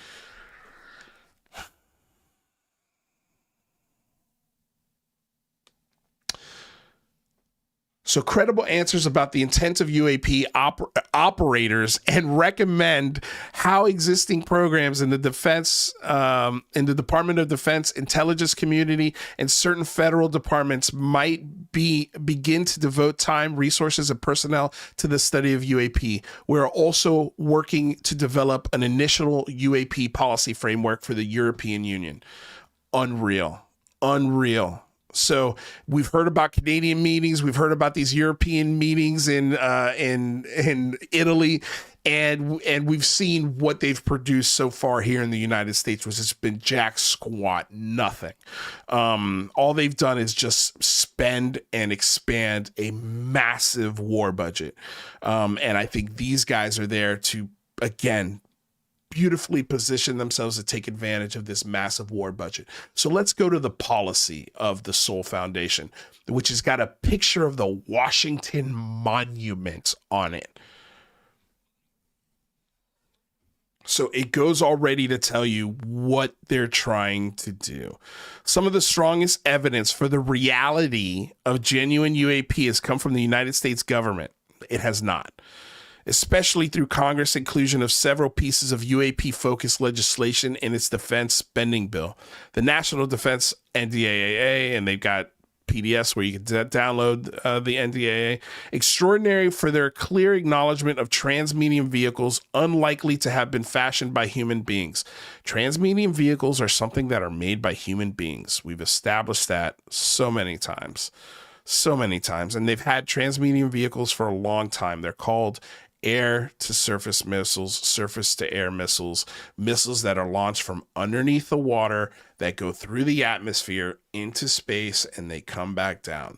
That is a transmedium vehicle. We've had those for a very long time. Transmedium vehicles unlikely to have been fashioned by human beings. But I thought you knew.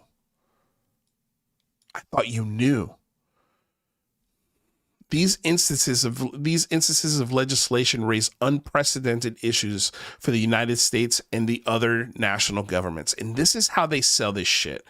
They make this as this huge, big deal, this UAP legislation.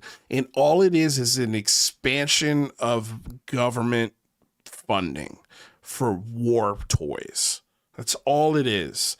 A way to fund people to look at this piece of the sky, government contracts. And who's going to be there for the government contract when it's available? Gary Nolan and the Soul Foundation, Ryan Graves and Americans for Safe Aerospace, Avi Loeb and the Galileo Project. They're going to be first in line for these possibly billion-dollar contracts. But it's not about the money, guys. Foremost among these issues is the profound subversion of democracy. And that's another thing. Like, hey, federal government, Department of Defense, let us help you on this problem. Also, don't trust them as far as you can throw them. Like, I love how publicly they trash the shit out of real scientists like Dr. Sean Kirkpatrick, and then are in the same breath telling you, yeah, we're going to reach across all of these different philosophies and platforms, and we're going to take all these opinions in, except for Sean Kirkpatrick, except for real scientists. We want our own scientists and our own team. We don't trust the Department of Defense, but we want to help you, Department of Defense. Which one is it? Which one is it, boys?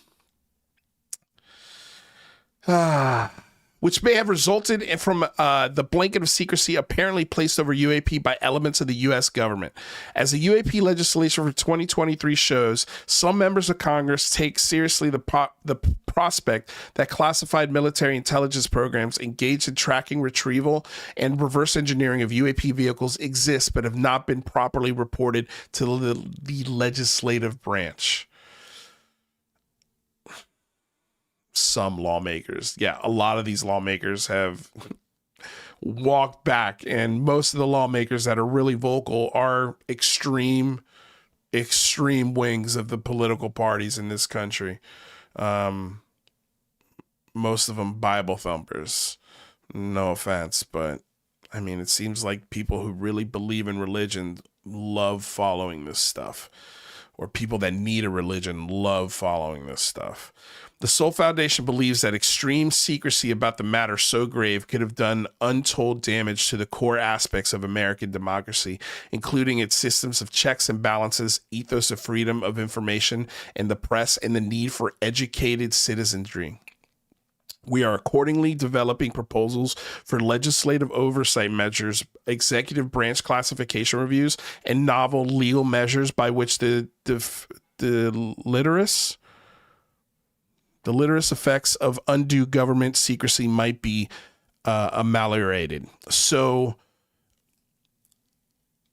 nowhere in here is there an initiative that helps everyday average Americans get more clarity and information from their government, not just on UFOs, but on anything.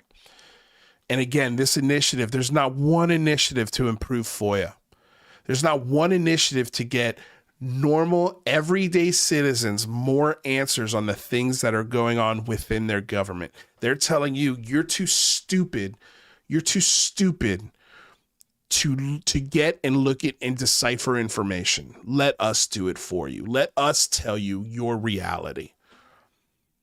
We're not going to help you get any answers. We're going to give you the answers that we want to give you. We're going to give you the narrative we want to give you. We don't want to give you any tools whatsoever to help you empower yourself to get some of these answers from the same people that they're purporting to help and also hate at the same time.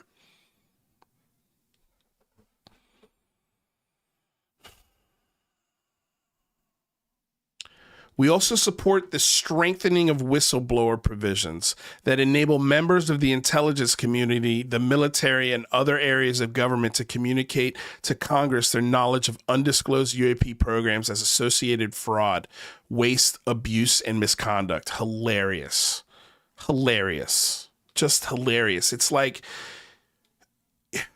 the old adage of, if you want to hide something, put it in plain sight. Like, we're going to do fraud, waste, and abuse and complain about it while we're doing it. It's insane. Any basic facts about UAP already known in small pockets of American government ought to be shared with Congress and the American people, and current whistleblowers are taking extraordinary personal and professional risks to that end. There has not been one whistleblower. David Grush is not a whistleblower.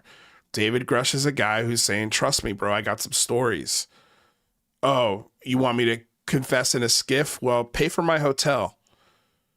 Oh, you want me to tell you this really important, sensitive information? I could get more, but I just don't want to do the paperwork. Just absolutely, it's just the height of stupidity.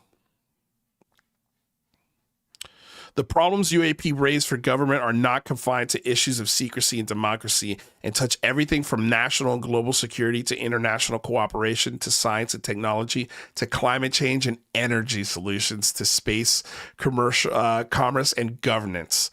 Seoul is planning a comprehensive suite of white papers on these and other topics. Yeah, I bet they're white papers. I bet. Oh, man. Unreal. Like, why isn't the Seoul Foundation asking the Department of Energy about their nifty nuclear engines that we put in our aircraft carriers, drones, and warships? Submarines. Like, what about those? Can we get some of that free technology? Some of that technology that taxpayers have paid for and perfected, and we're not allowed to take advantage of it? Why? Has it not hit the expiration date to where it's a good time to release to the public? Like, what is it? Because this is bullshit. UAP is not going to be an answer to climate change and energy solutions.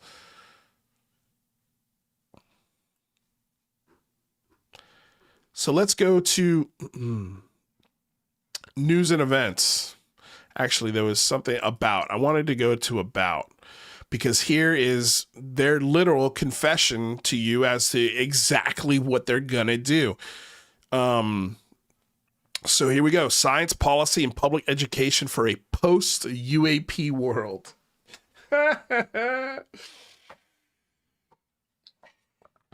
Okay, UFO Jesus. The time has come for serious, well-funded. The second thing. Well-funded. They need money. The time has come for serious, well-funded, and cutting-edge academic research into the nature of UAP and their broad cosmological and political implications. Such a claim would have been beyond the pale of respectability just 5 years ago. But thanks to all my buddies and me, we've developed an infrastructure and an environment where people think this bullshit is real. That there's aliens in our atmosphere when really it's just our enemies and our own toys in our atmosphere. And you guys are writing legislation to take advantage of wasteful spending. But the U.S. government recent and continued acknowledgments of UAP have changed them from a subject unworthy of academic consideration into a scientific and intellectual problem of unfathomably broad stakes. Now that UAP are considered real enough by Congress to be addressed with federal legislation, we are forced to consider the broad consequences of this for the future of science, technology, economy, politics, law, religion, culture, and all other human institutions and endeavors. This is so funny, man. The people that run this, Gary Nolan, and there's only two people that we're going to talk about the people part of this website. But just, I dare you to ask Gary Nolan one hard question and see what he does. See what he does. So I would love some lawmakers before they give out government contracts to the Soul Foundation to have a list of really difficult questions for people like this to answer before they just write a blank check for the Soul Foundation. Go for it, boys. Look for whatever you want. Before they take my money and your money and waste it on some bullshit. Blizzard with a $20 super chat. Look at that. Came up perfectly in time. Sorry, brother. I had to work late in Deutschland, but me wants to answer Soul, the bunch of bullcrap foundation wheel of Griftone. Love it, man. Thank you so much for the $20 super chat. And I want to go ahead and just give a little replay on that meme that pops up. Where is it? There we go. That's what happens when you donate $20, man. You get the Friday meme. Damn! Thank you, man. That's a huge donation. I really appreciate all the love from you, Blizzard, always. So thank you very much. Okay, so I'll also leave that one up here for a little bit. A little bit. There we go. So where was I here? The Soul Foundation is accordingly establishing itself as a premier center for UAP research under the direction of academic and government experts already professionally engaged in the study of UAP. The foundation is assembling teams of noted specialists in the natural sciences, the social sciences, the humanities and engineering, information sciences, and other technology-focused disciplines. Collectively, these teams will undertake rigorous, methodical, cutting-edge inquiry into UAP and their implications, as well as help set the agenda for UAP studies. And you're not invited. Nobody is invited except for the people on this team and the government dollars that we get to take advantage of. But as far as the public is concerned, we're not going to give you any of this data on the economy, the politics, the law, the religion, the rigorous or methodical cutting edge inquiries into UAP. You guys aren't going to get a fucking lick of it, but they won't hesitate asking you for money. There's a donation button. Right? There's a donation button, but they're not going to give you anything for that return. Not even a podcast or a show. Like, they're not going to give you anything. They're only going to report to the people who give them the funding. And that ain't you. Your $5 donation ain't going to get you anything into how they're doing this rigorous study.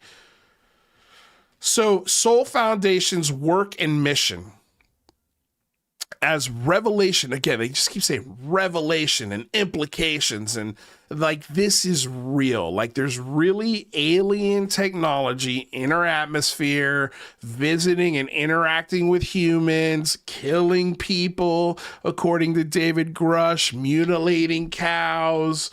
You have to be special and on the spectrum to see them, according to Gary Nolan. Like, there's all sorts of stuff that they're saying with these words that they've typed up in this mission statement, that this shit is real and we're gonna look into it for you. Trust me, bro. We got this. We got this, bro.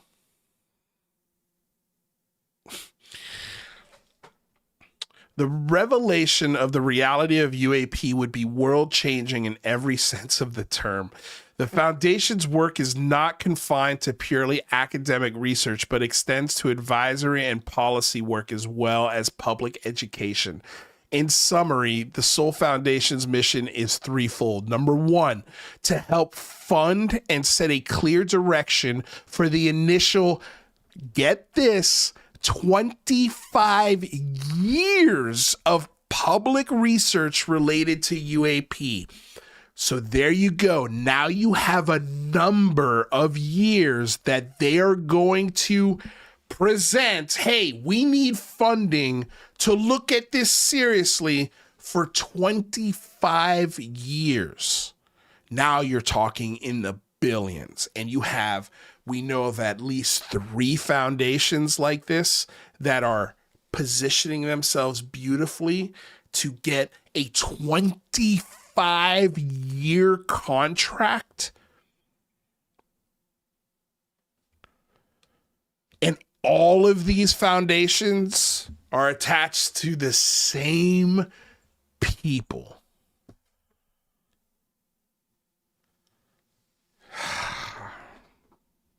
$25 years of public research related to the UAP non-human intelligences and the implications of their existence for human understanding of nature, society, technology, and politics. In this, the Foundation intends to be the leading source of the best scientific, intellectual, and policy research on the issue. Number 2, and this one's hilarious, to provide reliable, cutting-edge advisory research to the United States and other national governments as well as corporate clients.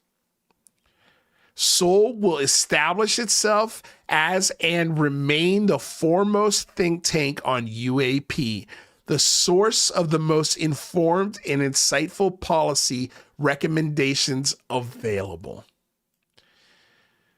So you better have billions if you want any answers from the Soul Foundation. You better be a corporation or a big government that both come with NDAs that don't have to answer to you.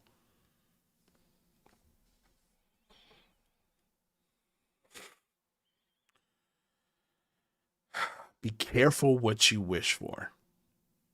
And by the way, I don't know what gear 25 years is. You're not getting these answers anytime soon if they're giving a 25-year window. You're not getting answers at all.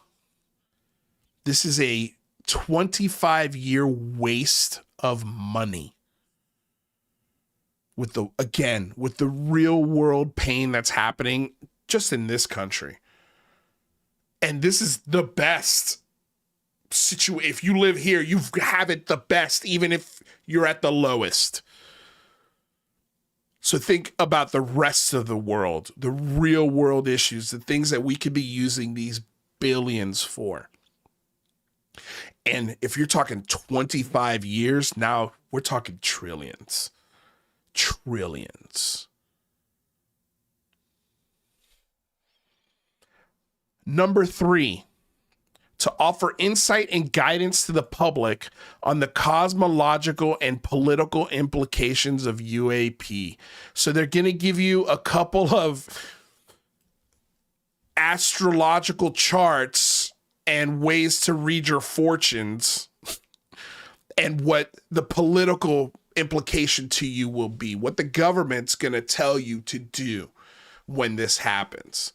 As humanity grows to understand that it is not the sole intelligence in the universe, Soul will share its perspectives on how humans might creatively respond to this new reality. Good night, Pat Calabria. Thank you for being here. Love you to death. Thanks for being here. Look at this, dude. Another $5 donation. Thank you so much. $5 more to add up that money grabbing 25 years of being hucksters. Thank you so much, Blizzard. I appreciate it, man. You are a beast. Look, and then we've got the social responsibility, democracy, and humanity. As government engagements with UAP are freighted by a history of secrecy and overclassifications, Seoul is committed to developing a social responsible approach to the issue, one appropriate for democratic societies. In this regard, we have 3 aims.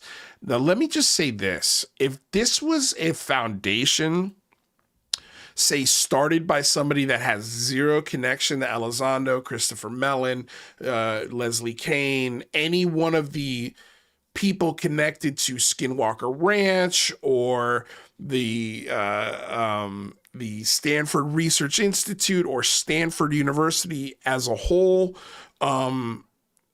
if this was, say, a foundation started by Neil deGrasse Tyson, this would get me really excited. If this was something that was being announced by NASA, this would get me really excited.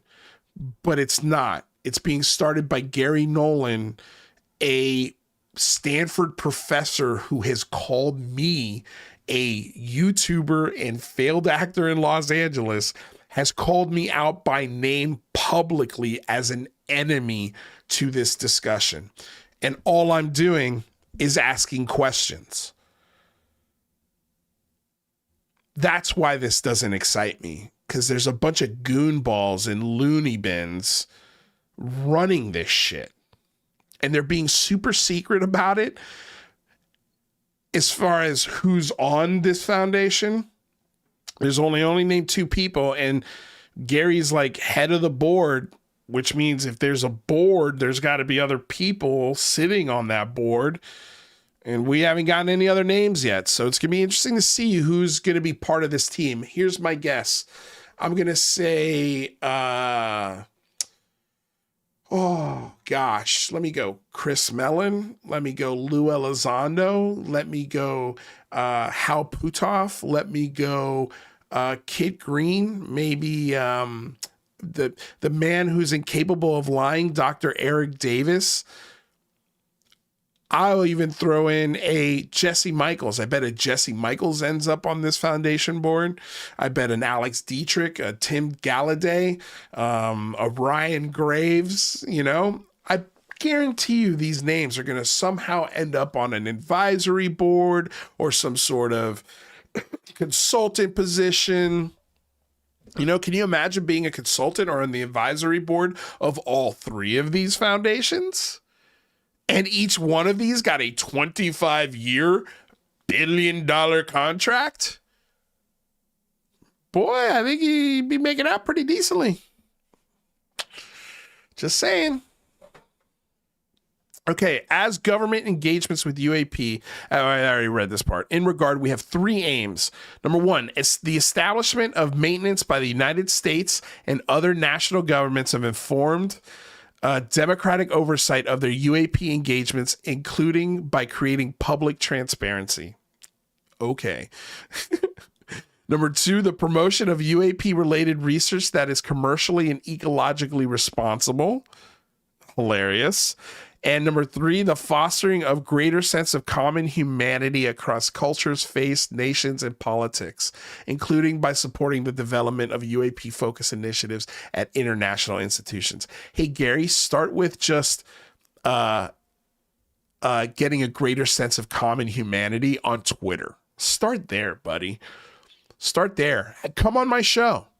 Answer some of my questions, since I'm so stupid and I'm one of the greatest threats to disclosure being canceled. Come set me straight, Gary Nolan. Come on the show. Like, make me understand what you're doing here. Because here's the people, here's the leadership that we're supposed to follow. Dr. Gary Nolan, executive director of the board. And then we've got Peter Scoffish, director of research. And when we look at his profile, a sociocultural anthropologist who works between his discipline and philosophy on how ideas, cosmologies, and translation shape the diversity of human thought and experience. He is currently engaged in research that employs anthropological perspectives on pluralism, cosmology, modernity, I hate that word, and religion to anticipate how the sort of non-human beings that we imagine to design UAP might think. And in that way, and in what way this thinking is likely to be both commensurate and incommensurate with our own.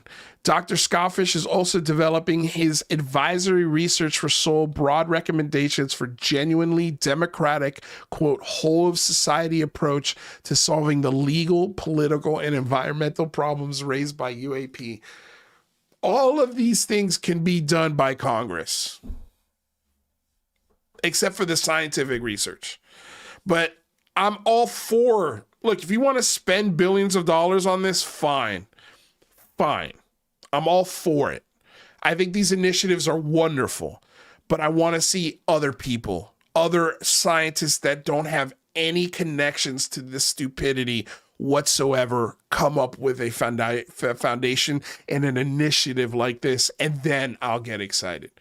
But right now, this sounds like a kumbaya mission from a bunch of people who are mean as shit. They're mean as shit on the internet, and they cannot take any criticism whatsoever. So as far as I'm concerned, the Soul Foundation is garbage, and you should really question the shit out of it and pay attention to it. Keep it on your radar, because I'm interested to see who's going to be added to the board. I'm interested to see where they show up and what offices of what lawmakers are they going to show up. I'm going to guess Gillibrand is going to be one of them, maybe Rubio, and who knows who else. But it's just so hilarious that it's like, hate the government, but we're going to help you, government. Just give us the billions and billions of dollars and the 25-year guarantee that you're not going to shut us down. Because we've heard Eric Davis say in interviews in the past, that's the thing that they got pissed off about, is that their drunk reports from Skinwalker Ranch in the Bass days only took the contract to $22 million, and that they needed more money, more time to look at bullshit. They don't want to be bothered by anybody. Give us an enormous contract with no oversight, because it's too weird for you. The second you look into it and start doing oversight things is the second you go, what the fuck are we doing with this money? And they don't want that. They don't want that. Anyway, that's the show. Holy cow. I was only going to do 2 hours, and I ended up doing a 2.5 hour show. That was fun. It flew by. I had a blast. I have a watch party to go to, private watch party. We're going to be doing some research at this watch party, so it'll be really, really fun. God, I wish I could tell you guys what I'm working on. I really, really wish I could. But I just can't. Oh, wait. There we go. Anyway, you guys, thank you so much for being here. Thank you for all of the donations. Holy cow, we had a lot of donations today, so I really appreciate that. Totally not necessary, but incredibly appreciated. It does help. It helps with, oh, by the way, that reminds me, I'm waiting for my new credit card to come in. My podcast has been put on hold because my credit card expired and the account just shut off. So I got to wait for that card to come in so I can reactivate the podcast so I can put this on podcast. So the podcast will be coming back in a few days as soon as I get that all straightened out. Yeah, I think that's all the announcements I have. Want to say thank you to everyone in the chat: Silly Goose, Wise Monkey, James Craig, Complizier, UFO John Doe, Justin S, Tixinator. Let's see here, Yoshi. You guys, thank you so damn much. Wise Monkey, Screen Name 229, Fifi Barboa. I'm sure I didn't see Tina Tomaszewski out there, but Tina, East Coast Tina, thank you so damn much. You're always in the house, so I love you to death. King Milk for Harassment Archive. Let's see, am I missing anyone? Torso. We had Lord Bass in here, Dwayne Wise. We had what's her name? Stoned Ape was here. She popped into I thought she was going to come on the show for a hot second, and then she backed out. So Stoned Ape was here. Thank you, Tupa, for being here. Yeah, thanks for all the support, guys. Truly appreciate it. I don't know when our next show is going to be. Maybe Tuesday, maybe. I don't know. I've got some stuff going on. This next week coming up for me is going to be a busy one, so I'm not sure what the schedule will be, but in the meantime, if you haven't already, like, share, subscribe. Please don't forget to do that. It's so important. It helps the channel grow. It helps us find new subs. So that is a huge help in helping us spread this message of rationality. So anyway, thank you to all my Patreon supporters, which, by the way, we did get a new Patreon supporter, Kurt. Thank you so damn much for the $5 pledge. I really appreciate it. And if you guys want to support, Patreon is one of the best ways to do that. If you're going to donate your money, the link's in the description below, so check it out. I truly appreciate it. Thank you all so damn much once again for embarking on this journey of discovery together. Stay curious, stay skeptical, and thank you for subscribing to Lou Reviews. Until next time, you guys, I love you all very much. Thank you for helping raise the bar. We'll see you next time. Peace.